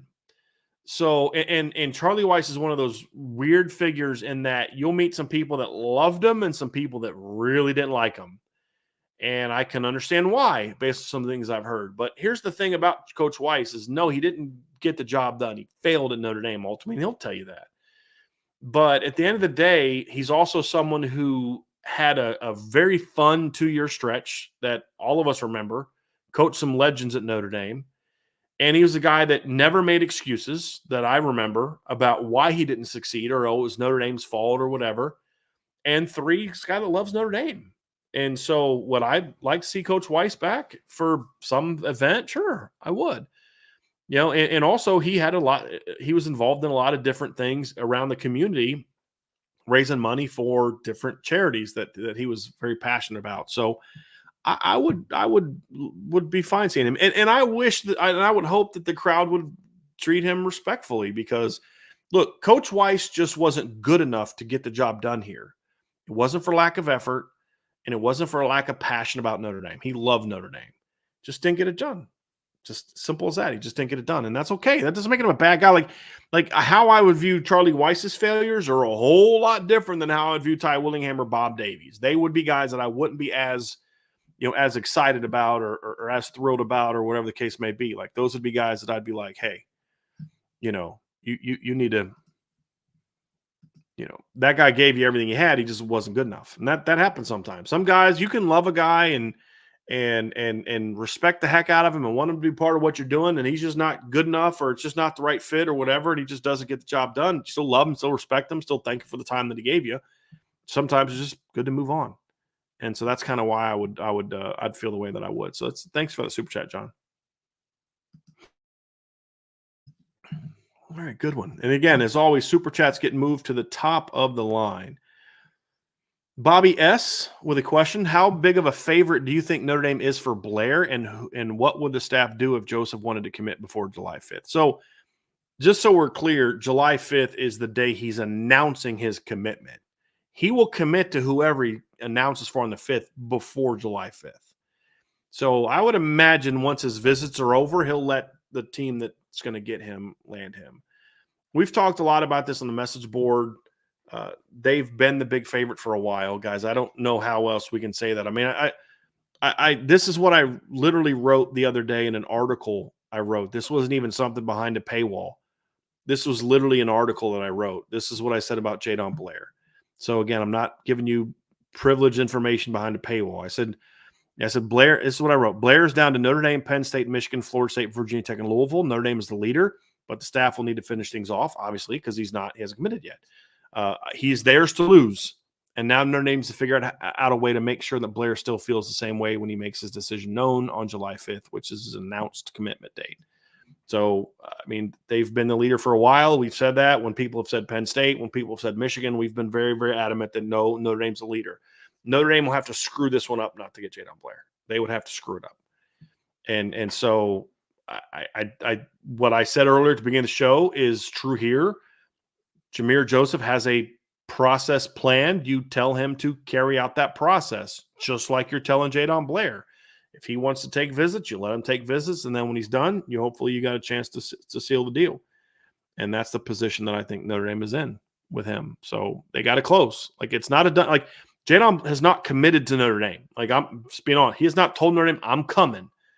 But I'm confident that Notre Dame is aware of how he feels about them, and other schools are aware of the fact that Notre Dame is the leader. The only school that I've heard anyone talk about that they're the leader other than Notre Dame is Michigan, and they're out of their minds. So I would say Notre Dame right now, and then if you were to ask me who I'm most worried about, it would be Penn State. That's the school that I'm most worried about. Bobby S. also asks, do you think Cree Thomas is fast enough to stick a corner at full time, and do you think he will be more of a nickel safety at Notre Dame? Yes, I do believe he's fast enough to play corner and stick a corner. I would not have him ranked as a top 150 recruit if I didn't think he was fast enough to play corner. Now, there's other things that could maybe keep him from being a good player there, but I don't think speed is the thing that could hurt him there. Do I think he would be more of a nickel safety at Notre Dame? He could be. I mean, that's the thing. One of the things I love about Cree is if Cree's not playing cornerback at Notre Dame, I don't think it'll be because he's not fast enough. I think it'll be just because you got Leonard Moore ahead of him. You have Carson Hobbs ahead of him. You have Christian Gray ahead of him. You have trying to think. Yeah, Christian Gray, Leonard Moore, Carson Hobbs, and then in his class, you've got Dallas Golden, you've got Mark Zachary. You're going to hopefully have another impact class next year, and you're going to keep recruiting. And it may just be, hey, look, we're just too good here, and he's a good football player, and he can help us somewhere else. So that's going to be the thing there. Sometimes, look, here's the deal. I'll say this, Bobby S., and you're not saying this. I'm kind of taking your question in a different direction. You don't want a guy to play safety for you that moved there because he was too slow to play corner. That's not the ideal situation. If a guy's too slow to play corner, you probably don't want him starting for you at safety either. And I look at it and say, you move him to corner or away from corner simply because you're too good there. So I'm going to have an article coming out next week about Preston Zinner, for example. And my thing is, I'm going to advocate in the article that they should move Preston Zinner away from linebacker. And the reason that I think they should move Preston Zinner away from linebacker has nothing to do with the fact that I don't think Preston Zinner can play. It has nothing to do with the fact that I don't think Preston Zinner is athletic enough to play linebacker, or I don't think, that Preston Zinner can do this or do that, or, it has nothing to do with that. It has to do with the fact that Preston Zinner, who I think is a very good football player, it happens to be at a position that is absolutely loaded. And there have been a lot of years where Preston Zinner could be a kid that could start for Notre Dame or play a bunch for Notre Dame. He just happened to sign with Notre Dame at a time when they're loaded with talented young linebackers, and it's going to get even more talented when this new staff shows up. So that's when you want to move a guy. You want to move a guy just because, like, look, we're loaded here, and we think this kid can help us, so let's move him over here. You don't want to move a guy just because, like, well, he's not athletic enough to play here, because most likely he's not going to be athletic enough to play somewhere else, unless you're going, like, from a completely different position. You're going from, safety to Mike linebacker. You know what I mean? So, like, a guy that's a step slow at safety is going to be a pretty athletic linebacker. Like, we can all agree that Drew Tranquil was not athletic enough to be a NFL safety. He played safety for 3 years at Notre Dame, moves to Rover as his senior, and then as a fifth-year guy moves to middle linebacker, and he went from being a a good but step slow safety to an NFL draft pick and starter in the NFL at linebacker. That's the position where maybe being a step slow is the move. It's not from corner to safety. If you're trying to win a championship, it's not from, receiver to, I don't know, safety. You don't want to make that move. It's not from, Mike to Will to Mike. If you're not athletic enough to play Will, moving the Mike's not going to solve that problem if you're trying to have an elite defense.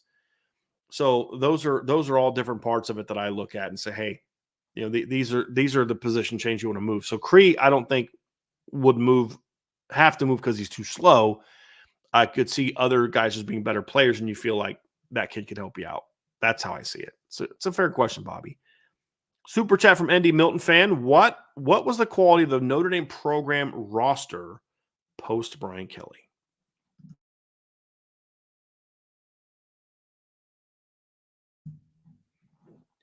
It's a good question, ND Milton fan. And I'm going to go at it like this. The program was in good shape. And anyone trying to tell you that the program was in bad shape is someone who simply just doesn't like Brian Kelly and is sort of retconning his tenure. It wasn't in bad shape. What I said and what I believe is it wasn't in as good of shape as people think it was or say it was. I look at this year's schedule or this year's roster, and I say if this team played in 2011 or 2021, they go undefeated. There's no doubt.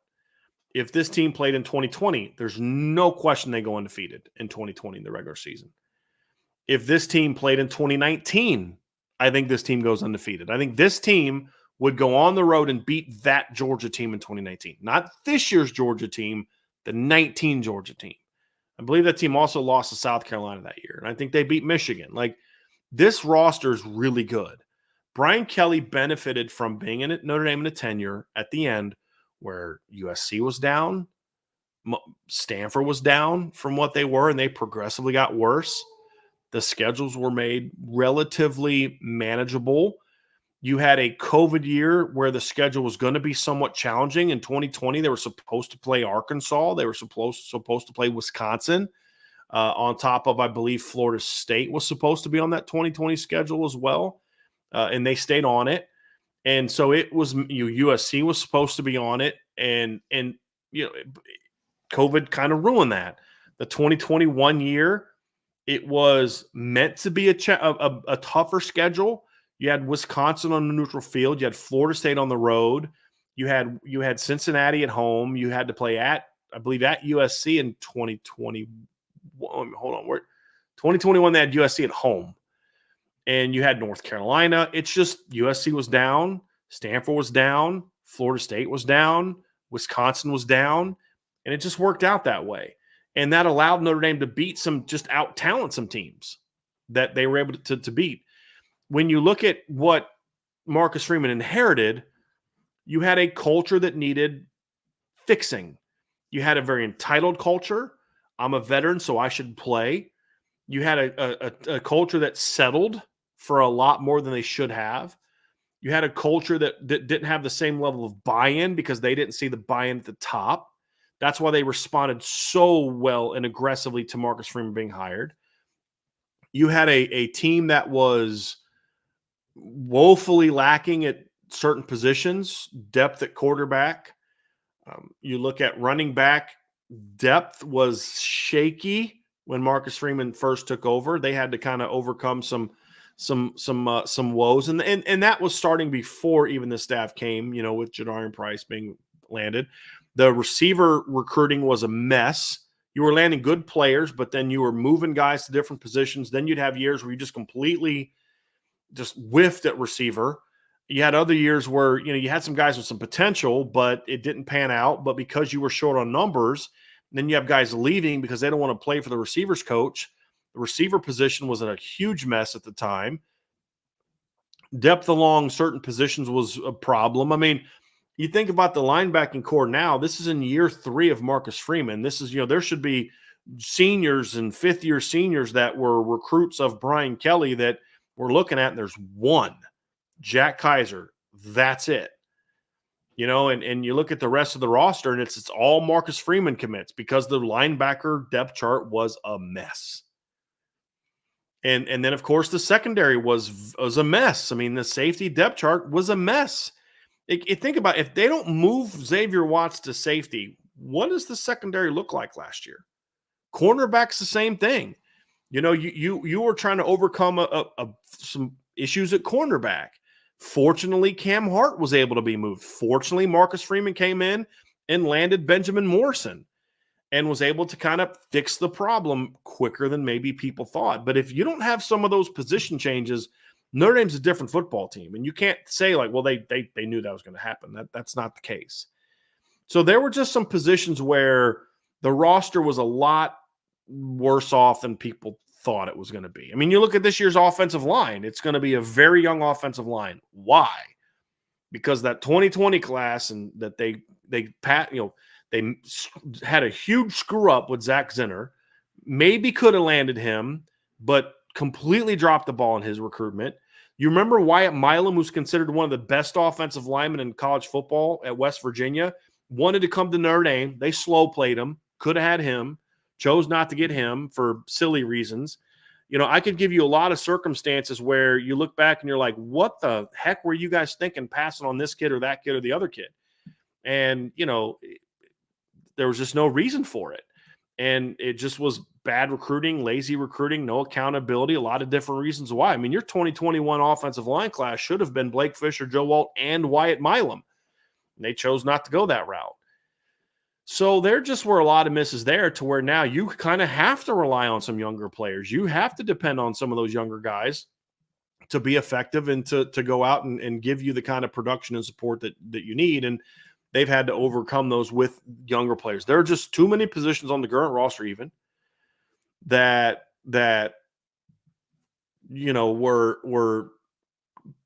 you're playing really talented younger players because you have to, not because you want to. Fortunately, Freeman's recruiting has been so good that you're not as concerned. You're because the talent is so good. And that's kind of how I view this roster. But it's because of if Freeman was and Chad Bowden and the staff weren't as strong of recruiters as they are, those issues would be a lot more glaring than they were before he left. And so, but I also don't want to say, oh, he left him in a dumpster fire, train wreck, and Freeman saved everything. No, the roster he inherited should have been better than 9-4 his first year. Just should have been. What was one of the reasons it wasn't? Quarterback. That was one of the problems. And they're still trying to dig the receiver, one of their problems. And depth is like you lose a guy and you're screwed.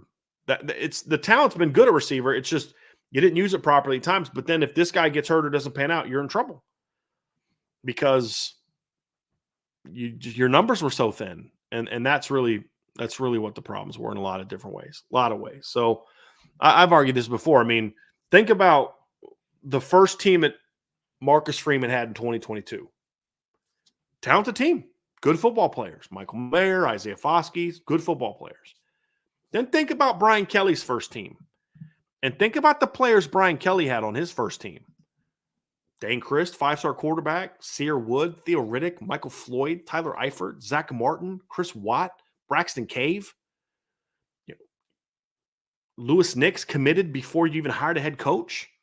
Robert Blant, Darren Walls, Gary Gray, Harrison Smith, Darius Fleming, Sean Swinar, Ethan Johnson, Ian Williams. That's just off the top of my head. That's a very talented football team. That team had no business going 8-5 his first 2 years. None.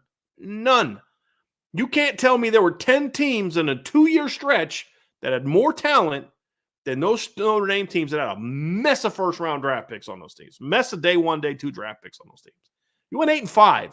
Lost to South Florida in 2011. You lost at home to Pitt in 2011 with a team that had Michael Floyd, Tyler Eifert, Zach Martin, Theo Riddick, Chris Watt, Sear Wood, Jonas Gray, Darius Fleming, Gary Gray, Robert Blanton, Jamore Slaughter, Harrison Smith, Zeke Mata. Oh, and I forgot this guy named Manti Te'o was on those teams too. And you lost 10 games in 2 years with that roster. Like, what would Marcus Freeman have done his first 2 years if he inherited Michael Floyd and Tyler Eifert and Theo Riddick and Sear Wood and Manti and Harrison Smith and Robert Blanton and Gary Gray? Think about that. So this whole notion of, BK inherited this terrible roster. No, BK inherited a terrible culture.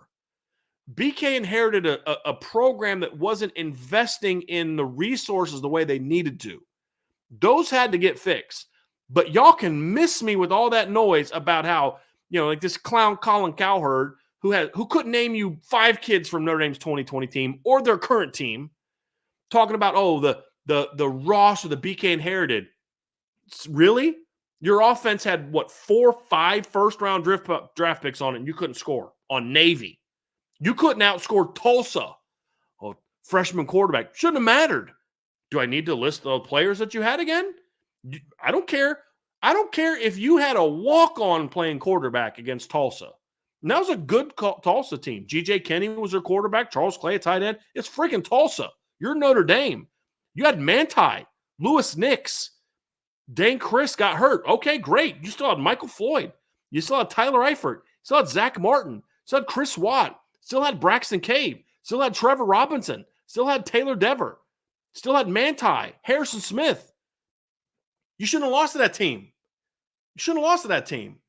Do you guys think that Notre Dame loses to Stanford in 2022, who was a terrible loss, if they've got Manti, Michael Floyd, Tyler Eifert, Lewis Nix, that roster? No, they don't. So I just get frustrated. It's all part of that BK spin machine. That's the reality of it. And Andrew Gilmore says BK also can use the portal. Hey, Andrew, do you know who else couldn't use the portal back in 2010 and 2011? Everyone in college football. They didn't need the portal. Think of who they had. They didn't need the portal. So you can make whatever excuse you want to make for Brian Kelly. When you lose to the teams that they lost to with that roster, you're the problem. The roster's not the problem.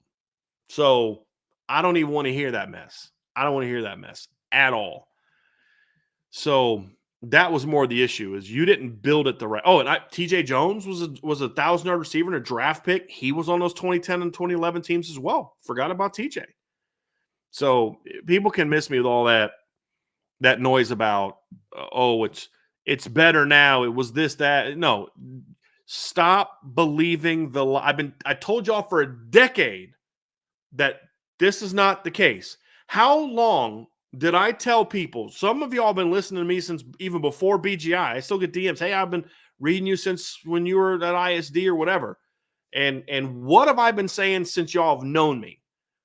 You're not recruiting. Cornerback recruiting is not a problem because of Notre Dame. It's not a problem because of academics. It's not a problem because kids, that can cover really well, don't care about school. No, it's a coaching problem. Marcus Freeman shows up and poof, just like that, him and Mike Mickens are combining, and Chad Bone are combining to land big-time corner class out year after year after year. We're in a 4-year stretch, a duo of Leonard Moore and Carson Hobbs is your lowest ranked duo. That would have been one of your best the previous 20 years. I've been saying this for a long time, and I kept hearing all the excuses in the world, like Andrew's giving it like right now. Oh, it's because of this, because of that. No, it's not, because just like that, boom, it changes. Just like that. When Autry Denson was running back coach, I had heard the same, top running backs don't want to come to Notre Dame, and they don't want to go to class, and blah, blah. And then all of a sudden, boom, Lance Taylor gets hired to get Chris Tyree year one. Next year, they get Logan Diggs and Audric Estime. Then you get Jadarian Price. Then Dylan McCullough comes in. He keeps Jadarian Price. He adds Jabron Payne. Then he gets Jeremiah Love the next year. Then he gets Keidron Young and Aeneas Wayman. Boom, just like that, miraculously, poof, top running backs want to come to Notre Dame again. Right? Brian Kelly, recruiting cornerback recruiting had struggled for years. top quarterbacks don't want to come to Notre Dame. Oh, okay. You can believe whatever you want, but that's nonsense. Brian Kelly leaves, and just like that, all of a sudden, Tommy Rees learns how to recruit quarterbacks. Just like that. Just like that. The minute Brian Kelly leaves, and all of a sudden they get Dante Moore, then they kind of, that whole thing happens, and they get CJ Carr, they get Kenny Minchie late, they come out and get Deuce Knight. You know, they're going to get a top quarterback in 2026. Just like that, all of a sudden, miraculously, for no reason whatsoever, quarterback recruiting gets better. Corner recruiting gets better. Running back recruiting gets better. Receiver recruiting gets better. Linebacker recruiting gets better. Safety recruiting gets better. And do you think it's because Notre Dame lowered the academic standards? No, it's not. It's because you now have a coach who's invested in doing what needs to be done to make sure you recruit the best players you can. And I know of a receiver that got drafted, I believe, in the second round this year, that flat out, I was told to my face that the kid told Notre Dame he liked him a lot, wanted to come, but he didn't think the head coach wanted him because the position coach begged Brian Kelly for a month to help me land this kid. This kid, the head coach at the school he went to was recruiting him hard with the OC and the receivers coach, but the head coach of Notre Dame wouldn't help the guy. And the receivers coach was worthless. And so the kid ends up going to another school. They still almost flipped him late, but he signs with another school, and then he's a day 2 draft pick this year. Guys, I got dozens of stories like that. Dozens. But yet people want to make excuses for it and then won't accept the fact, like, explain to me why it changed so quickly. Do you really think is Notre Dame buying players now? Do you think that's it? And here's Marcus Freeman's doing this in the era of NIL, where schools are giving quarterbacks millions of dollars. Notre Dame's not. It's facts. Facts. So it's always been that. It's always been Notre Dame was better. It's like Charlie Weiss. You can't recruit top athletes in Notre Dame. Well, Charlie Weiss did. You can't recruit 5-stars when they come to Notre Dame. Charlie Weiss did. Why? Because he was a great recruiter. Simple as that. So it was always an excuse. And I'm just, like I said in the show last week, I'm just glad to be done with those excuses, because the excuses were why we weren't prepared for the veer. Why not? Why not? I mean, whose fault is that? That's a coaching problem. It's not a player problem. Oh, we didn't have Michael Floyd against Navy. It's freaking Navy. You can't beat Navy with Duval Kamara and Theo Riddick and TJ Jones and Kyle Rudolph and Tyler Eifert, Sear Wood. That's a you problem. That's a you problem, cuz. I'm sorry. That's not a we don't have Michael Floyd problem. You can't beat Stanford without Michael Floyd, but you can't beat Navy. You can't even be competitive against Navy because you lost Michael Floyd? Really? Navy? All right, sure. But it's you can't recruit top players here. It's too hard. Well, it's not hard for Marcus Freeman and Chad Bowden and Mike Mickens and Dylan McCullough and Harry Heastan and now Joe Rudolph and Gino Gaduli and Max Bulla and Al Golden and now even Chris Lear was getting guys. Wasn't too hard for them. Did something change in Notre Dame? No, nothing changed in Notre Dame, guys. I'm telling you right now, nothing changed except him, because Freeman started doing that when Kelly was here. Go look at when Marcus Freeman was hired to be the D coordinator. Notre Dame's defensive staff at that time had not offered Benjamin Morrison. They had not offered Jaden Mickey. They had not offered Junior Tuihalamaka. They were trailing Michigan for Josh Burnham. They were not going to get Tyson Ford. And immediately Marcus Freeman comes in with Mike Mickens, and they start offering guys and getting guys. Junior Tuihalamaka, just like that, decommits from USC, ends up at Notre Dame. You think Jalen Steve was going to give Notre Dame the time of day before Marcus Freeman got here? Again, why did Benjamin Morrison not have an offer from Notre Dame? Why? You guys remember when Chancey Stuckey was hired? What interviews we did with Braylon James and Jaden Greathouse? Notre Dame was not giving him time of day. New staff comes in, and here's a thought. They put in work, and all of a sudden they sign those guys. Now Jaden Greathouse is about to be their best player. It was always excuses. So, no, if you want to stack the two rosters up, go back and stack the two rosters up. Have some fun with that. Okay? Have some fun with that. And then there you go.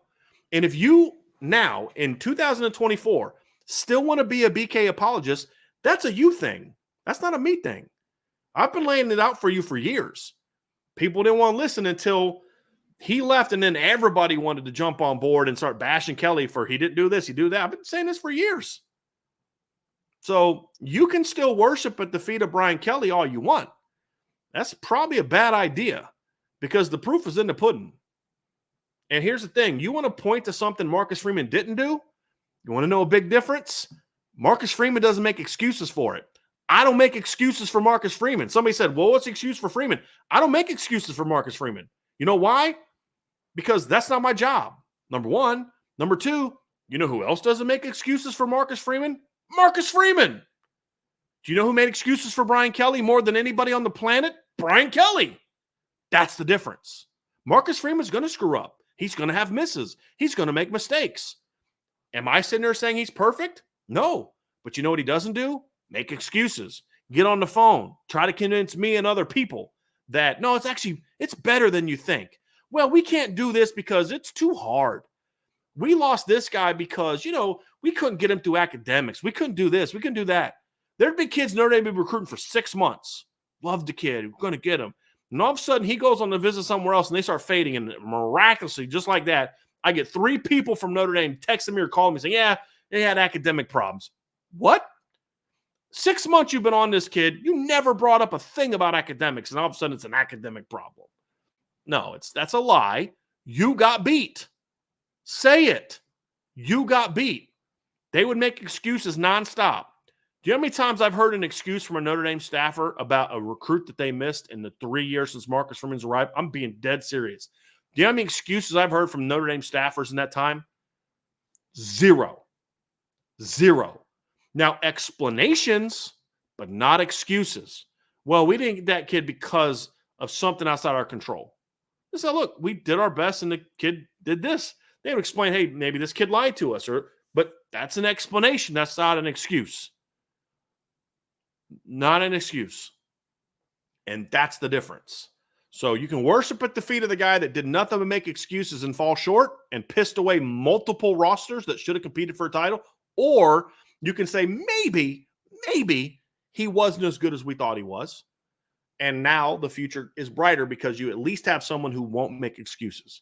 And if he's not the guy and they replace him with somebody better that also doesn't make excuses, then Notre Dame's going to be in a great place because whenever Marcus Freeman leaves in a year, 5, 10, 20 years, I'm pretty confident that the coach that replaces him, let's just say Marcus Freeman wins 5 titles in a row and retires at 43, okay? I'm just making a point because I got to say that because otherwise people are like, oh, is he going to leave? Is he going to – all right, I can tell you this. Whoever replaces him is going to have a loaded roster. I mean, no doubt about that. You think Mike Denbrock's leaving LSU for Notre Dame just for money? If it was just for money, folks, he'd have gone to A&M. Pro Football Focus claims that Mike Denbrock's the highest paid OC in the country at Notre Dame, $2.1 million. I'm 99.9% confident A&M offered him a much bigger deal than that. Why is he at Notre Dame? Loves Notre Dame, but do you think he comes to Notre Dame if he looks at that roster and is like, no, I don't think so. No, he knows. Now, is it perfect? No. Does it need to still get better? Absolutely. But it's like, I can work with that. And that's the difference. And so rant over, everybody. I got my Brian Kelly rant out for this week. Don't want to have one of those again, but it just kind of gets me fired up when I see those things and I hear those excuses and I see people in the chat making excuses for Brian Kelly. And it's just like, nah, that's not the look. Don't be that guy because the evidence is just overwhelming now. I mean, it's just overwhelming now. Bobby S. Got that one already. And we got that one. Here we go from Aiden Benami. We talked about that one already as well. So we got a lot of these already. Let's get down to some people maybe we haven't seen yet. How about John Leahy? Given Ole Miss's favorable schedule, do they actually have a chance to win the SEC? If they do not win the SEC, has Kiffin reached his ceiling as a coach? Well, I'm going to pull up the schedule just so we can talk through it and I can read through it. And I do believe from what I've seen that it is a schedule that is relatively manageable. And so I just want to pull this up. So just give me 1 second so we can be accurate about this because I don't know that I would necessarily say. So to the second part of your question, I don't know. I would not say, not that I don't know. I would not say that if they don't win this year, then he's reached his peak, because this year could be sort of that kick down the door year that we've seen from other teams where, boy, that team was pretty good and they should have taken advantage. They didn't. And then they follow up the next year and they're even better. Or a couple years from now. I mean, you could look at Kirby in 2017. Kirby had a great shot to win a title in 2017, right? Second year there. Didn't get it done. Well, he's the two-time champ now, but it took him 4 years to get there because you learn from different things and you learn from failures. So when you look at Ole Miss and you look at their football team and you look at what they have coming back and then the schedule they have and then the early enrollees, you say they got a shot. And here is their schedule. Furman at home, Middle Tennessee at home, at Wake Forest, Georgia Southern at home. Should be 4-0. Then you're home against Kentucky. Should be 5-0. At South Carolina. Should be 6-0. Then it steps up a little bit. You're at LSU, home against Oklahoma, at Arkansas, home against Georgia, at Florida, home against Mississippi State. So, I mean, that's a stretch there between LSU and Georgia that you're like, they're going to have to play very well in that schedule. But outside of that, there's games they should be winning. So, should they win the SEC? Do they have a shot to win the SEC? Absolutely. Do I think that schedule is super easy? No, but it's manageable. And the fact that you get your two best opponents, in my opinion, two of your three best opponents, at home in Georgia and Oklahoma, and you have a bye week after Georgia and a bye week between LSU and Oklahoma, which is your toughest back-to-back stretches at LSU and then home against Oklahoma, but there's a bye in between. The schedule sets up pretty nicely for Ole Miss. And then you look at the roster they brought in. Obviously, they have Jackson Dart coming back. I think 3 stars in the offensive line. There's some good talent coming back. They got a transfer running back from the University of Maryland. We know about the defensive lineman they got. I'm just going through their Logan Diggs at running back. They got a couple offensive linemen that started at other places. They got a cornerback from Alabama in Trey Amos. I talked earlier about Walter Nolan leaving. He went to A&M. Antoine Wells, who played at South Carolina a couple of years ago, he went there. The best defensive lineman last year for Florida, the kid Princely's his first name. Still don't know how to pronounce his last name. I apologize on that. Mean no disrespect, just don't know how to pronounce it. He transferred there, so they had a very good portal class. Lost a couple guys that they had early, but that's a very good portal class with the talent. A roster was already pretty talented.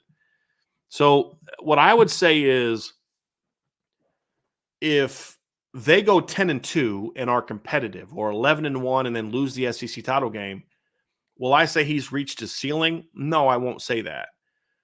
What I will say is, if they have a year where they struggle more than they should, like 9-3, then I'll say he's reached his ceiling, because what that will tell me is that Lincoln Riley is what he's shown so far, which is one good year, down the next. One good year, down the next. That's what he's been his whole career.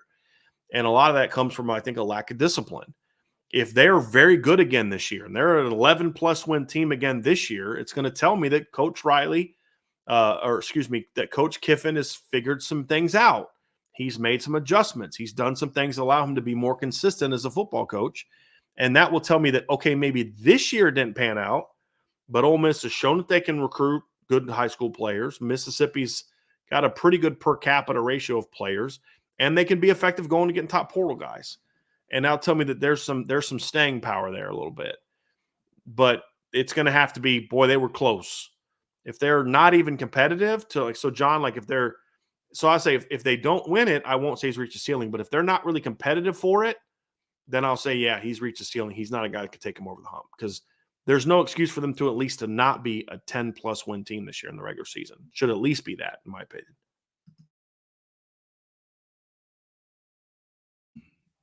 Good one, John. Appreciate that. Felix Fournier with a question. He says, is Notre Dame's Marcus Freeman's end game, or is it Ohio State or the NFL something that would interest him? I have no idea. I don't know Marcus Freeman that well. I mean, I've interviewed him a couple times. I don't really know coach like that. That's certainly not a conversation I've ever had with him. I can just tell you what people around me have told me, that right now I had a guy reach out to me during the offseason. He's like, hey, I have it on good authority that Marcus Freeman interviewed for the Texas A&M job. And I was like, okay, that's interesting. I hadn't heard that. I mean, I hadn't heard anything about that. And this was like about a month before it actually came out. It eventually came out, but this is like a month before that. And I reached out to two people that I knew really well that know him really well. And they've always been honest about this school reached out, that school reached out. They said no. He showed no interest in that. He was reached out, they reached out to him, but he expressed no interest, didn't talk to anybody, didn't interview for the job. He didn't want it. When there was all those rumblings about Bama reaching out, I don't know that they reached out, but he's like, he had no interest. He didn't pursue it at all. He's focused on Notre Dame. He views Notre Dame as a very unique place that winning here is something different. And he's not looking for the easier road. He's not. And right now he's getting great support. And so if you were to ask Marcus Freeman right now what his end game would be, my guess, and it's 100% of a guess, would be that he would say that Notre Dame is his end game. That would be what he would say, in my opinion. Now, having said that, you always have that opinion at the time, but life can happen. Life can change. I don't think Steve Spurrier had this long dream of being an NFL football coach, but sometimes it's like you have a level of success and you just need a new challenge. And that's what it comes down to. I mean, so I think Notre Dame is where his focus is. I don't think Ohio State is his end game. That's the one thing I will say. Can I guarantee you that if Marcus Freeman wins a couple titles at Notre Dame, he won't think about going to the NFL? I can't tell you that because I don't know. I don't know him like that. I don't know Coach well enough. So I can't tell you Notre Dame is his end game. I can't tell you that with certainty. I can just tell you that the people that I know that know him think that he's not looking past Notre Dame to something else. And that also something that separates him from his predecessor, who was always looking past somewhere else. Andrew Gilmore with a question says, will Notre Dame will open with a wild 12th man crowd at A&M? What team in CFB has the loudest home crowd? I honestly don't know, Andrew. I mean, I could look up and say, and look that up, but I haven't been to enough. I haven't been to A&M. I have no idea. I've gone to places where I heard the crowd is crazy and it was not as loud as people thought. And I've been to places where they say that the crowd's not that loud and it's super loud. Like I always heard, well, Miami doesn't have a great home crowd. Miami doesn't have a great home crowd. Well, then I went down in 2017 and covered that Notre Dame Miami game, and that crowd was crazy loud that night. I thought the Georgia crowd was very loud. I mean, but it's a lot fewer people. I've heard Penn State can get really loud. I mean, A&M can certainly be loud. I mean, any of the bigger stadiums, Ohio State can be loud, although I've never heard of them having like that crazy loud environment. So I honestly couldn't tell you, Andrew, because I haven't been to a lot of those plays. I've never been to a Bama game in a big night. I've never been to an LSU game at LSU. I've covered LSU. I've seen Notre Dame and LSU play twice, but I've never actually been to LSU to watch Notre Dame play LSU. So I honestly couldn't tell you. I really couldn't. So sorry about that. Andre Tonsel, my guy, says, when Notre Dame beats Texas A&M, I like where your head's at, Andre. Most sports stories are going to be that Notre Dame won because of a weak A&M team and because they were the better team. Thoughts? I'm going to say no, that won't be the case, because even if you think that ESPN has an anti-Notre Dame agenda, and I'll grant you that there's evidence that that could be true to some degree, ESPN also values making money. And they will know that Notre Dame's got some road games we want to tap into this year. And so I don't think that you're going to see that. You definitely won't see that from a lot of national people, in my opinion, because here's why. The other aspect that you have to consider is the one thing people that hate Notre Dame love to do is to cry about Notre Dame being overhyped, but then be the ones overhyping Notre Dame. So that way, when Notre Dame falls, and they always anticipate Notre Dame falling, they can be there to crush them. So it'll, if anything, Andre, I think what you could see if Notre Dame goes out and beats A&M on the road, especially if they beat A&M convincingly, what I think is going to happen is you're going to see people say the opposite. That, wow, this is a really good Notre Dame team. Boy, this team might have a shot to contend. Because why? They're going to want eyeballs watching them every time they're on TV. I mean, guys, 2 weeks later, Notre Dame is playing Purdue on what? CBS Sports? There's going to, you're going to have a game against Georgia Tech that's going to be on one of the ESPN channels. You're going to have the USC game that's going to be on Fox. There's a vested interest in hyping up Notre Dame as long as you can hype up Notre Dame, because you want people tuning in to watch when you have Notre Dame. And there's going to be several games this year where Notre Dame's going to be on somebody else. So if anything, if Notre Dame beats A&M and beats A&M convincingly, I think you might see the hype for Notre Dame go a little crazy, for the reasons that I mentioned, that they're going to want to. Guys, I said this about Deion Sanders. Remember when he got hired and there was like nothing but good publicity? And I said, wait, because they're doing this for a reason. They're doing this because they are going to ride Deion as long as they can, get as much, make as much money off of him as they can. And when the fall comes, and it was going to come, they're going to be there to pounce. And so the same people like Deion's great and let's talk Colorado all the time are the ones that will take the first ones to take a chance of trashing them. People love to do that. And so if anything, I think it'll be the opposite effect. I think that they will overhype Notre Dame and then be there for the crash and then crush them. Oh, it's typical Notre Dame. Because if they do that, let's say they just way overhype Notre Dame, and then Notre Dame goes on the road and loses to Georgia Tech or Florida State or Louisville at some other team. Oh, all week show. Oh, this is what Notre Dame always does. They do this, they do that, and then now they're there to cash in on the fall. So when Notre Dame ascends, they're gonna cash in on it, man. Cash in on it. And then when Notre Dame falls, they're gonna cash in on it. I think once the season starts, because like in the offseason, there's advantages to saying stupid things negatively about Notre Dame, because then all of us Notre Dame fans go run and engage and do all that, and they get tons of clicks. The people that hate Notre Dame are going to read on it because they love hearing about how Notre Dame sucks. But once the season starts, you normally see Notre Dame get hyped when they win early. They'll overhype Notre Dame, climb up the rankings, and then they'll be there to tear them down when they fall. That's, in my opinion, how those things go when Notre Dame's actually good. So that would be my takeaway on that. Gideon Rosa, who is the most underrated prospect in the 25 class, Notre Dame and national? I haven't watched enough guys nationally to have an opinion on that. And also it varies service by service. I mean, Anthony Sacca is not at all underrated by rivals. He's a top 100 recruit. But he's a 3-star on 247 and on 3. So he's very underrated by them. Very underrated by them. It just depends on who you're talking to. I'd say the guy that I think in this class that I think is most underrated is the guy that we talked about earlier. I think it's Cree Thomas. I think Cree is very underrated. I think he's a consensus 3-star. No, Rivals is the only one that has him as a 4-star. Everybody else has him as a 3-star. I think he's very underrated.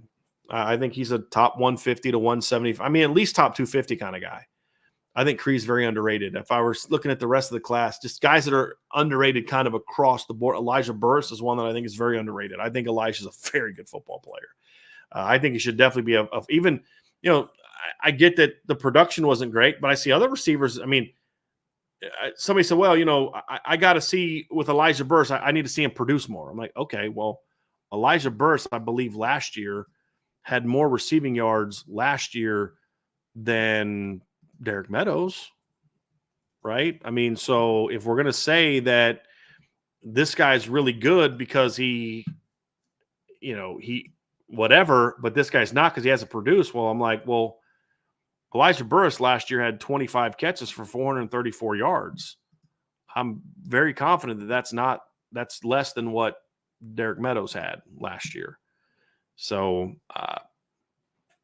I think he's a very good player. I think he's at least top 250 guy, at least a top 250 guy, in my view. NC Notre Dame fan, with Deuce Knights being a left-handed quarterback, how does that affect offensive line blocking? Well, I don't believe it affects it as much as you think it does. It might affect where some guys line up, but a lot of protections are set based on where the ball is and where the formation is, and then how the defense is lined up. So whether you have a right-handed or left-handed quarterback, if you're to the hash and the defense is showing a certain look, you're going to set your protection that way, whether he's right-handed or left-handed in the most instances. So I don't know that it necessarily impacts it a ton. I think where it could have an impact is potentially on If you have a left-handed quarterback who's young, let's just say, let's say that, Deuce gets here and he's a redshirt sophomore. CJ's gone on. He's a first-round draft pick after his junior year. Deuce is taking over as a redshirt sophomore. You're like, Deuce is going to be your starting quarterback for at least 2 years, if not longer. You say, okay, well, we're going to flip our tackles. We're going to put our best pass blocker right tackle, not left. You may make that decision because you want to protect his blind side. Not everybody makes that decision, by the way, because especially in modern football, it's a whole lot different. Because like back in the day, again, it was a different game. Back in the day, you were going from under center. So if you ever line up under center and you take your first 2 steps, I don't have a clue what's happening behind me. If I'm taking a shotgun snap and in my first 2 steps, I can absolutely see that guy coming around the edge, unless you have like no peripheral vision. And when you see a quarterback late, it'll be like that real late Y where you kind of lose them a little bit. But back in the day when you were under center and you're taking those like 7 to 9 step drops, like go watch John Elway back in the 80s. The guy's taking like 9 step drops. It was protection was way different back then than it is now. So you can still do the blind side and all that, and there's still value to that, but not to the same degree that it was before. So they may just say, hey, listen, let's say Deuce takes over and Charles Jagasaw is your left tackle and Gerby's your right tackle, and you say, let's leave them. They're both very good. They can both pass pro. It's going to leave them. They may flip them. You can, but I don't think you have to do it the way that you did in the past. It's not as necessary as it was in the past. Is kind of my point on that. So I would say that. Now the other thing too is if like let's talk about like Joe Alt. Let's say you had a young guy like Joe Alt and a young left-handed quarterback. Then maybe as they're both coming and starting lineup together, you make that decision. Then that's different than saying, okay, Joe Alt's a senior and Blake Fisher's a senior, and Notre Dame went out and got the best left-handed quarterback in the Dylan Gate. Oh, yeah, that'd be good. So let's say that Blake Fisher and Joe Alt come back to Notre Dame for 2024, and let's say Riley Leonard stays at Duke and Notre Dame went out and got Dylan Gabriel. Let's just say that happened because I believe Dylan Gabriel is a left-hander, right? Am I totally wrong on this? Did I like completely have like a major like brain cramp where I'm thinking Dylan Gabriel is no, he's a lefty. Okay, I was like first thing I was like, wait a minute, is he lefty? So let's just say hypothetically, Joe Alt, Blake Fisher come back and you get Dylan Gabriel. They're seniors. He's here for a year. He's a lefty. I don't know that I would switch him. I don't know that I'd switch him. I don't know if 1 year together is enough for me to completely teach Blake Fisher to play left-handed and teach Joe to play right-handed. I don't know that it would be enough. Now, if you had Deuce Knight comes in and he's starting as a redshirt freshman, and your tackles are going to be Will Black and Owen Strebig, or Will Black and Matty Augustine, whatever. And one guy's more of a pure pass blocker, and they're all kind of growing together, then I may flip them. And that's kind of how I would look at it. So 20 years ago, 30 years ago, it's a no-brainer. You flip them. You would flip them in that instance. ICO5, do you think Notre Dame can be the best team in the country this year by the end of the regular season? I do. I think they can. Am I predicting that they will be? No, I'm not. But I think they can be. I think Notre Dame is one of about 7 or 8 teams that I think has a legitimate shot to emerge if this goes right, that goes right, that can go out there and earn and say, hey, we are the best team. I think they have a shot. I would not put them in my top 3 or 4 of who has the best chance of being there, but they're close. They're 5-6 for me of being in that conversation of teams that have a shot to go out there and beat that team. Absolutely. Carlos Garza, does Jordan Faison leave Notre Dame with a natty in both lacrosse and football? I will say yes. He's obviously got one now in lacrosse. And by the way, what a beatdown they put on Maryland yesterday. That was fun to watch. Let's just say hypothetically that we're not even hypothetically, but just say, okay, he's won that one. I have said within the next 3 years that I think Notre Dame wins a title. I've said that. I could be wrong. I've said that. I'll own it. I'll take it. Well, I don't think Jordan Faison's going anywhere in the next 3 years. So then, yeah, I think he'll win a title. I do. One thing I can say is I may be wrong, and some of you are like, there's no way Notre Dame's going to win a title. That's fair. They may not. It's been a long time, so I get it. But I think it's one thing that I think we all hope that I'm right about. Everybody except Archer hopes that I'm right about Notre Dame winning a title in the next 3 years. Sorry, Archer. I had to do it to you, man. Eric Koneski, going to my first Notre Dame game in the Bend this year against Florida State. Well, nice. What are some things to do before and the day of the game? So first of all, my advice to people coming to Notre Dame for the first time is if you can, get here early Friday and try to experience all of the festivities. Try to get to the bookstore. Try to go to eat at Rocco's, or that's a place in town that a lot of people eat at. That's great pizza and some good food. It's been a while since I've been there, but if I remember correctly, it's some pretty great pizza. You experience that. I actually like eating on campus at Legends. I know some people don't, but I do. I've had some good meals at Legends.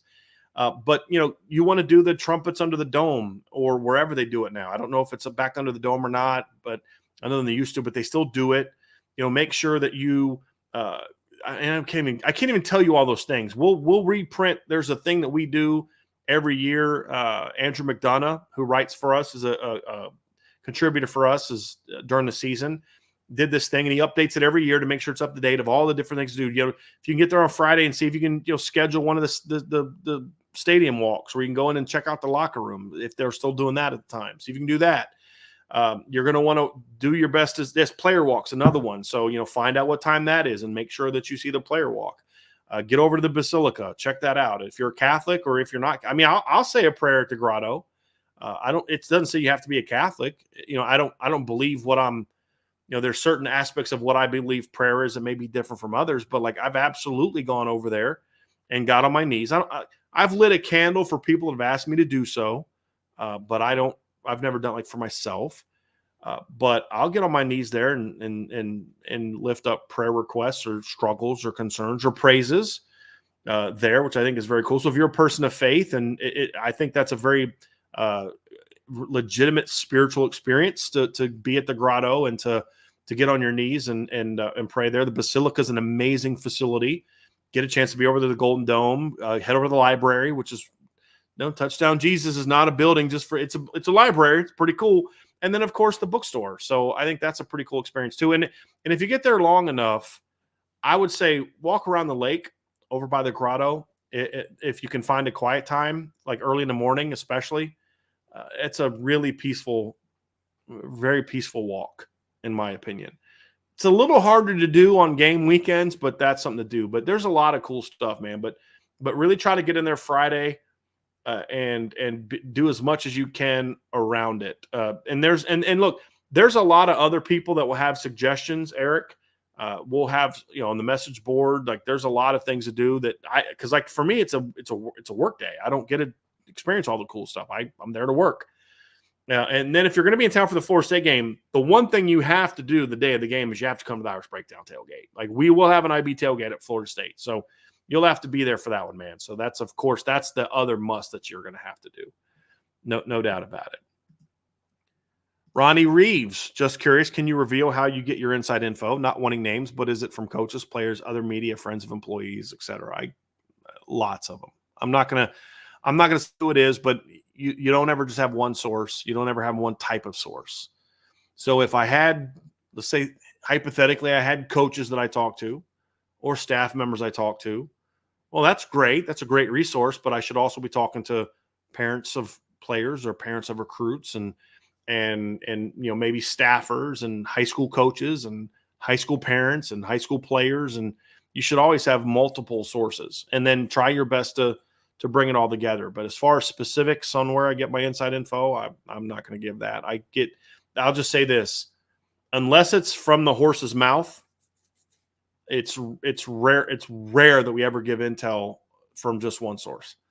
We try to corroborate all the things we do, unless it's someone that's like, okay, if I put an intel piece on Jimmy James, who's a 5-star quarterback in the 2035 class, and I talk to him and his dad, and they tell me what their thoughts are, and I go put that on the board, I don't need to corroborate with Notre Dame what Jimmy James believes about Notre Dame, right? If Notre Dame tells me something and I'm like, well, okay, this happened, and well, let me just look over here and talk to this person, that person, the other thing, see if we can kind of figure it out. And then there's other intel that I will put out doesn't need corroboration because it's not news. I may talk to someone that's on the Notre Dame side that gives me some here's my thoughts on the summer workouts. Well, I don't need to corroborate that. If it's, hey, I think so-and-so's had a great summer. I would just say, talk to someone close to the program and they think so-and-so's having a great summer. So I don't think that needs to be corroborated, but there's a lot of other things that do. But if you can get multiples, then that's always better. And that's what I try to do. And most good reporters, I mean, I've talked to people. I have friends that cover the team at other sites, and we've had these conversations before where we both heard the same info from one person, and we talk about it, and we're like, I'm not reporting it yet because that's just one, and I'm not. And so we'll go do our due diligence, the both of us, because they view that having some integrity in that regard too, and say, hey, let's go try and figure this out. And they'll talk to their sources, I'll talk to mine, and try to get things corroborated. And that's what I think you should do, unless it's directly from the horse's mouth and they're telling you their experience. Like there's been times I've had parents tell me about bad experience with coaches that I don't tell you all, because I hear it and it's just, okay. I mean, I've had players that don't like me. Why? Because I didn't play them or whatever the case may be, or, their parents may not like me because they're only hearing what, little Jimmy tells them about, oh, Coach Driscoll doesn't give me a fair shake. And I'm like, well, I gave him 3 reps in a row and he fumbled it every time. What exactly do you want me to do? But that's part of life. That doesn't mean that that's what's really going on. You're always going to have experiences where it's the player's fault or the parents are mad because they're being told something, and that's not really what happened. So you got to be careful with just every time you hear something bad about a coach, running with it. Because I'll hear things about certain coach on the staff right now. And I talked to a couple people and they were really upset about it. Well, then I talked to a couple other people and they're like, well, here's the situation. And this is what's really going on. And you're like, okay, I'm going to hold off now. And then you talk to a couple people like, yeah, that guy's doesn't have the greatest attitude. And, or, hey, look, this is what really happened. And we understand that they're upset about it, but this is why we did what we did. There was a situation a couple of years ago where a parent of a player was complaining about something that happened. It was just a bizarre situation. Then I reached out to about 3 or 4 other people, and you come to realize, like, that's not at all what happened. Like, what that person told you, that's what their kid told them. That's not what happened, and nobody else believes that it happened that way. Well, okay, I could go get my clicks by putting that out there and saying, hey, this is what happened. But you do your homework and you find out, okay, well, that's not really what happened, because then you get embarrassed. You put this thing out. His parent told me this. It's real salacious, and I put it out there. Coach so-and-so did this. And then come to find, like, yeah, that's not really what happened. That's just some upset parent or whatever who wasn't there. They heard from someone who heard from someone. And so you got to be careful with that. But as many different types of sources as possible is always our goal. BK's last brain cell. Does Notre Dame have any low-star D-line prospects on their board that have 4-star potential? In the 6 class, they do. I don't know if there's any like that left in the 25 class. They've already got all those. NC Notre Dame fan, do you think that anyone in this class will flip? If so, which one would you say is the best chance to decommit? I'm not going to answer that, man. You've been listening to the show long enough. I'm not going to sit out here and tell you who I think is going to decommit unless I know a kid's going to decommit and we've been given the okay to report that. That's not what we do. So who has the best chance to decommit? I've said before, I think they will lose a commit. That's not a given. I don't think it'll be for a reason that is like, oh man, what happened there? I just think there'll be reasons why they lose a commit. And if that happens, we'll talk about it then, but I'm not going to do it. I don't guess who's going to go in the portal. I mean, others can do whatever they want. I just don't think that's right in my position. If I started talking about how I think player this is going to decommit because of this, then guess what happens? Then it goes around. Driscoll said that this, and it's not fair to the people involved to put that out there, in my opinion. So I'm not gonna say that. Like, not everything is my place to report, and not everything is your business to know. That's just the reality of it. And because we're talking about sports, right? We're not talking about politics. We're not talking about like, I found out this horrible thing going on with this thing at work and this business has come. Like, there's an ethical type of thing that, like, yeah, okay, you find that out, you should put it out there, but it's not your business to know that some kid is going to decommit, or it's just like I don't think it's your business to know that some kid's about to commit. That's his story to break, and so no, I'm not going to answer that question that way. But and people have been here a while know that I'm not going to answer that one. Mike Huff, Bryan, is this the best cornerback class ever in Irish history. Well, Mike, I honestly can't say that because I couldn't tell you every cornerback class in history. What I could say to you is this. I was old enough to really start following recruiting in the late 90s, like 97 on. What I will say is this, in my opinion, from mid 90s on, I believe this is the best cornerback class Notre Dame has signed. And Brian Smith and I talked about this a couple weeks ago. Like back when Lou Holtz was putting cornerback class or defensive back class, he'd sign like 5 running backs, 3 quarterbacks, and 1 receiver because he knew we're going to move these guys around. It was a little different back then. So certain guys were recruited to play other positions and then moved to corner. I think Brian mentioned, I think Todd Light was recruited like receiver, and Tom Carter played quarterback in high school or something like that. And so it was just a little bit different than it is now. So I couldn't tell you that. I can just say my experience, my lifetime, mid 90s on, when I really started following recruiting, I don't think there's been a better cornerback class than this. I really don't. It's a phenomenal group. Florida Irishman. Last month, the over-under for new recruit commits was 3.5. Before Irish Invasion, we have had 2 publicly and we'd have 2 publicly announced commits since. Likelihood that we still hit the over. They will, based before Irish Invasion, I believe is Sunday. I'm going to say public commitments before Sunday is less than that, but it'll be more than 2. Ball-peen Shillelagh. If you had to cover a different Notre Dame sport as a main focus instead of football, what would it be? If your answer is men's basketball, what would your second choice be?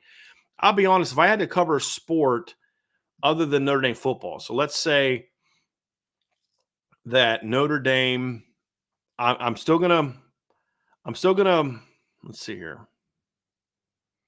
I'm still covering a Notre Dame sport, so I have to cover another Notre Dame team, but I can't cover football as the main focus. Notre Dame stops playing football, but I'm still going to cover Notre Dame. What would it be? I'd probably say men's basketball. Women's basketball or lacrosse. I mean, I'm telling you, I had such a negative opinion of lacrosse, and just like I never heard of lacrosse as a kid. Like elementary, middle school, growing up in Northwestern Ohio, I literally never heard of lacrosse. I don't know that I ever knew a thing about lacrosse. Went to high school and heard of lacrosse, but I was a public school kid my first couple of years. We were not a really well-off family. And the only people who played lacrosse where I grew up were the rich kids at like Norfolk Academy and Nansman, Suffolk, and all those type of places, right? We didn't play lacrosse at Kempsville. And when I went to private school, it was a private school. We literally went to class in portables. We had a gym and a bunch of portables around it. It was you were either a kid from the church or you were an athlete that got recruited to play there. And I was an athlete that got recruited to play there. And, so we didn't have lacrosse. We had football, baseball, basketball, soccer. I think soccer. I don't even know that we had soccer. I know we had football, baseball, softball, and basketball. That's it. Volleyball. It's the only ones that I know for a fact that we had at that school. So then I go to college and I go to Salisbury. My second year, I went for my freshman year at Methodist. I don't believe they had a lacrosse team. And then my second year, I went to Salisbury, and they're a phenomenal lacrosse program. Like they've won like a ton of national championships. And I just didn't really get along well with the lacrosse players. They were from well-to-do families, and they were really kind of arrogant pricks, if I'm just going to be honest with you, that just were kind of jerks to everybody, and just came from and I'm a lower middle class kid that's there to play football and all that, and just did not get along well with the lacrosse players. They're just kind of jerks.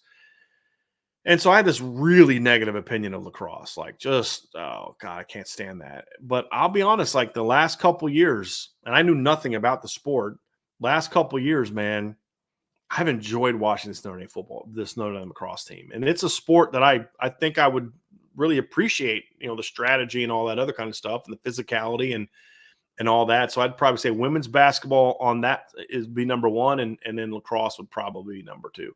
I don't know that I would necessarily want to cover men's basketball because it's always going to be number two to women's basketball at Notre Dame, in my opinion. So at least in this era. So that's where I would go. But that may change. M Go Irish. Who do you believe will have a more impactful season this year between Jaden Greathouse, Tobias Merriweather, and Rico Flores? Always interesting to watch how transfers work out. That's a good question. I think it's Greathouse. I think that's an easy answer. And I like Tobias. I think Tobias is going to do well at Cal. I really do. I think Rico will do okay at UCLA, but I really like Tobias at Cal. I'm just super high on Jaden Greathouse this year. I think he's going to be a really good football player. Really, really good football player. M Go Irish. Historically, who would be your number one play-by-play announcer for Notre Dame games, both on radio and NBC? So this is with all due respect to Paul Burmeister, who I think does a really good job with the deal right now. I grew up listening to Tony Roberts, and so I mean Tony Roberts is exceptional. I mean, just I like one of the coolest things that I ever had happen to me covering Notre Dame is when I was working at BGI with Lou, and Lou told me that Tony read my articles and liked the stuff I wrote. And I'm like a little kid, like, oh my gosh, that's awesome. Tony Roberts read something I wrote and didn't think I was a blubbering idiot. Yeah, it's amazing. I was so excited about it. You know what I mean? That was a really cool thing. So he was great. He had the voice, the energy, the excitement. You know, play-by-play, I mean, honestly, for NBC, I mean, do I have to pick someone from NBC? Probably Charlie Jones. Probably. I liked Charlie Jones. I thought he did a nice job. Probably him. So, and maybe that's because he was the play-by-play guy in '93, I believe, right? So probably him. But I truly said all due respect to Paul Burmeister, who does, like I said, does a great job. I would have personally had Burmeister be the play-by-play guy for the TV. Honestly, if I was NBC, that's what I would do. But Tony Roberts is a legend. Maybe Paul will get there someday. Does a great job. Him and Ryan Harris do a really nice job on the radio. If you haven't listened to it, check them out this year. They do a really, really good job. Joseph Barrett, Bryan, how would you rate Jack Swarbrick as Notre Dame's AD? Seems to be a wide range of opinions of his tenure. I think he did an excellent job. Look, do I agree with everything he did? Definitely not. Do I think that he should have probably moved on from Brian Kelly in 2016? Probably.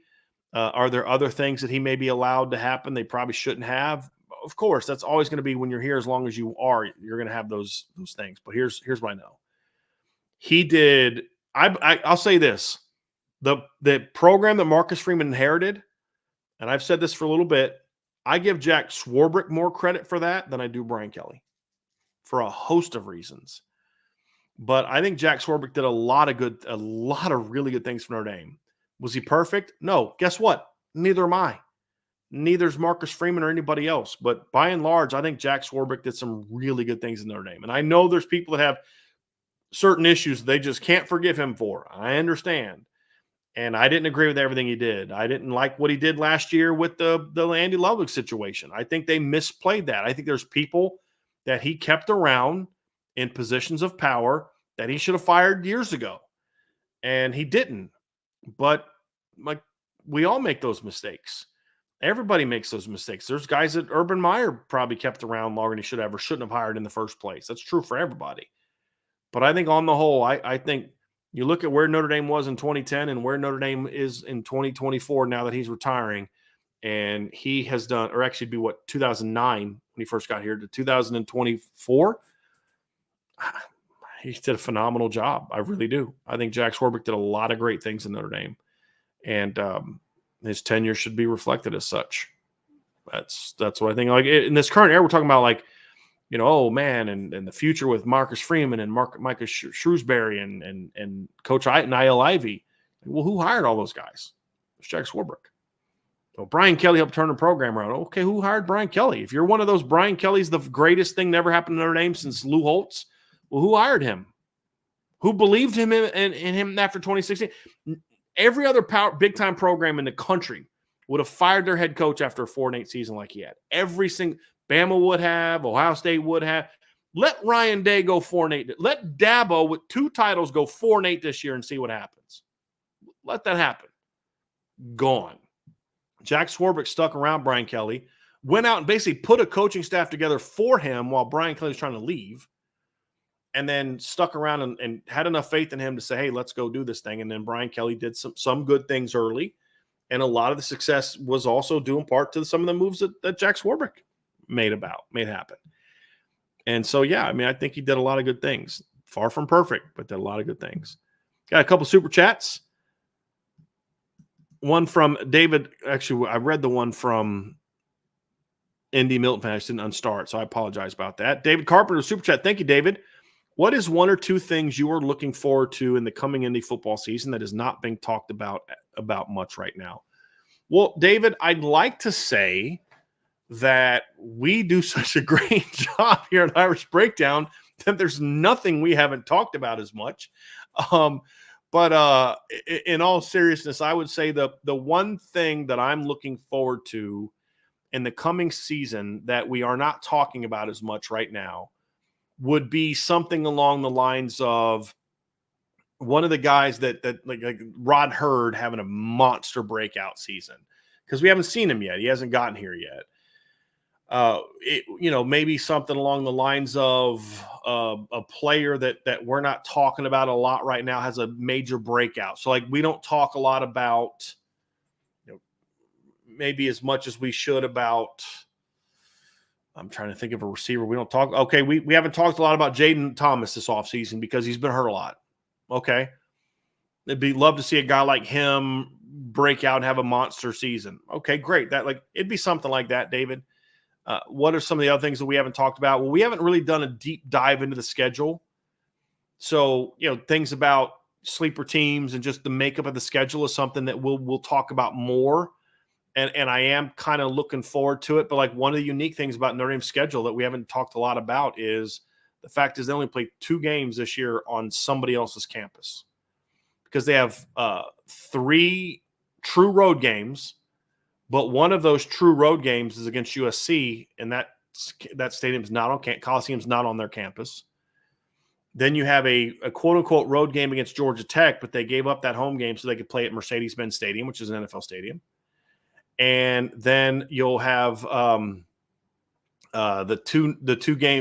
neutral site game in Jersey against Navy, and then the neutral site game against Army in New York.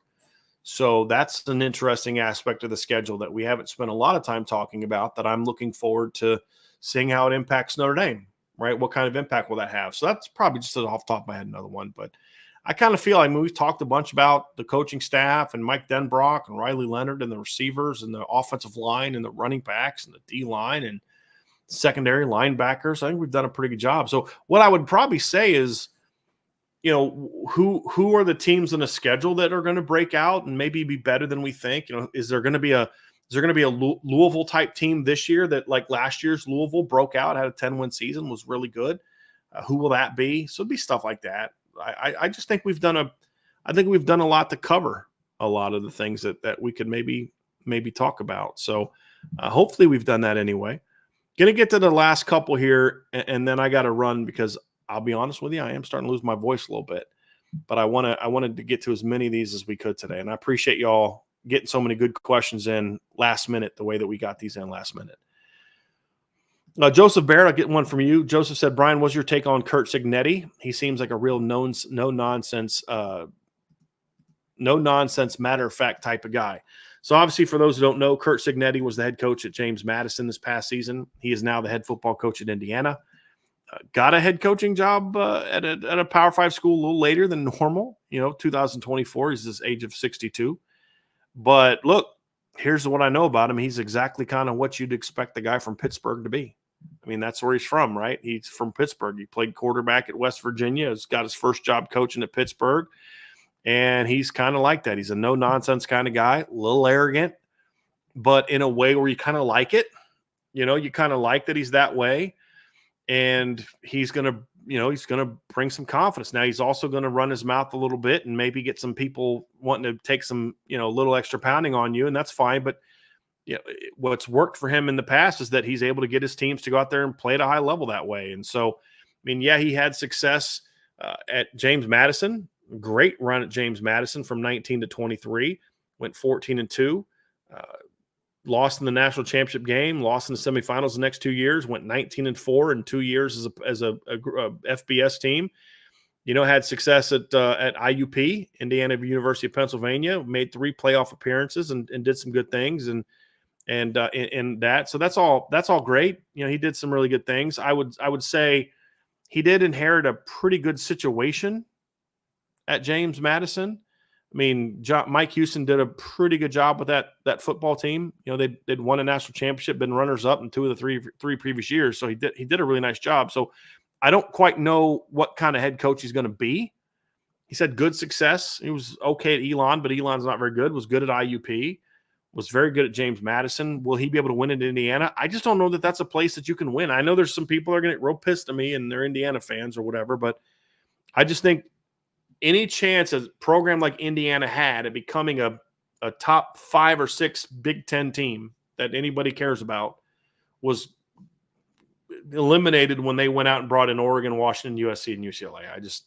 I think that's going to hurt. I don't think that hurts Ohio State at all. I don't think that hurts Michigan or Penn State. I think that crushes teams like Indiana and Purdue and Rutgers, Maryland. I think it really hurts those teams in a big way. So will he be able to win enough? I would have bet you $20 that his goal is to win as much as he can and maybe use that to springboard him something else. I mean, I think that would be it. But he's a smart guy, smart offensive coach, and and hopefully he'll win. I mean, I would like to see him win there. I'd like to see Indiana be competitive, but that's going to be a tough one. It's Mitch. Thoughts on Tanook Hines? Has 40+ scholarship offers and appears underrated based on his ranking. Hope Notre Dame snags him. Well, I think it'd be a really good pickup. Tanook's a guy that's quite raw. He needs a lot of work on route running, a lot of work on the nuances of the game. But the kid's ran multiple 10-4s in the 100-meter dash. He's run a sub-21 in the 200-meter dash. He's dynamic on the football field. He's very competitive when the ball's in the air.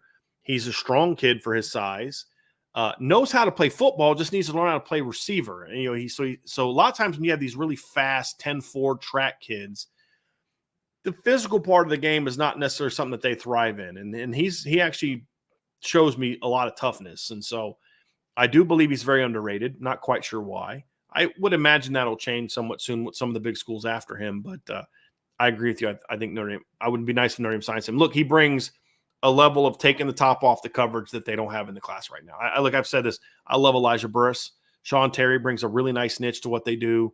Jerome Bettis, great kid, good depth player, good rotation guy with some size. But even as much as I love Elijah Burris, he's not a burner. You need another kid. You can't just rely on hopefully Cam Williams as good as we all hope he's going to be. You need more. And to me, this is a kid that could be that. This could be a take the top off the defense type of guy. Take a screen, split the defense, and you're housing it. This kind of guy, you catch a team being too aggressive backside and you hit him with a reverse, and it's Braden Lindsey out the gate. I mean, he brings that kind of speed to the table. And you can always use more of that, especially receiver. Like, they've got a very good receiver class and it's some really fast guys, but 2 of their fastest guys are transfers. And so yeah. So where are you going to recruit those guys? You got Cam Williams, but you got to recruit some more. And that's what they need to do. So real quick things before I get out of here real fast. Coach Koch, does the future of tight end look like? Do you think they can avoid injury this season? Coach, real quick, I did a tight end breakdown last week, did a 2-part deal. You can check out the YouTube video, or if you listen to it on podcast, there's no way I can do justice in a mailbag to that answer. But I broke it down for like an hour and broken into 2 parts on the show. So check that on the podcast app, whether Apple, Spotify, whoever. And I believe it was from Tuesday or Wednesday of last week when I did it. So really, I thought it was a good show. I went really in depth and had some really interesting conversations about the tight end room. So definitely want to check that out. Last one, Beefeater says, Bryan, if you were Marcus Freeman and Keon Keeley called and asked to transfer Notre Dame, would you or could you take him? I would in a heartbeat. Absolutely.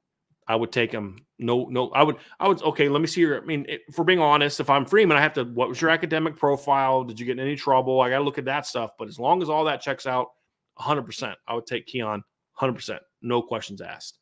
Well, I shouldn't say that because I just gave you some things, but like no questions about whether or not I'd want him on my team. As long as the other stuff checks out, would definitely want him on my team. Absolutely. So that's going to do it, everybody, for the show. I wanted to stop also before the Ivy Nation Sports Talk team starts here at 5 o'clock. So you have a couple minutes to head over to those guys and get with them here. So they're going to start here at 5 o'clock. Sean and I believe Jesse are going to be going tonight. So definitely check that out. Before you go, folks, hit that like button, hit the subscribe button, hit the notification bell, share this podcast, give us a 5-star review on whatever your platform of choice is, whether it's Spotify or any of our other partners. And if you have not done so, I'm going to drop a little intel piece here recruiting tonight. So if you're not on the message board, you may want to get on there because we'll have that. And I think if you stay around long enough, just give it a shot, give it a try. I think you're really like what we're doing here. So check that out at boards.irishbreakdown.com. I will be back tomorrow with another great show. Hope to see you guys then. Thanks for listening on the Irish Breakdown Podcast.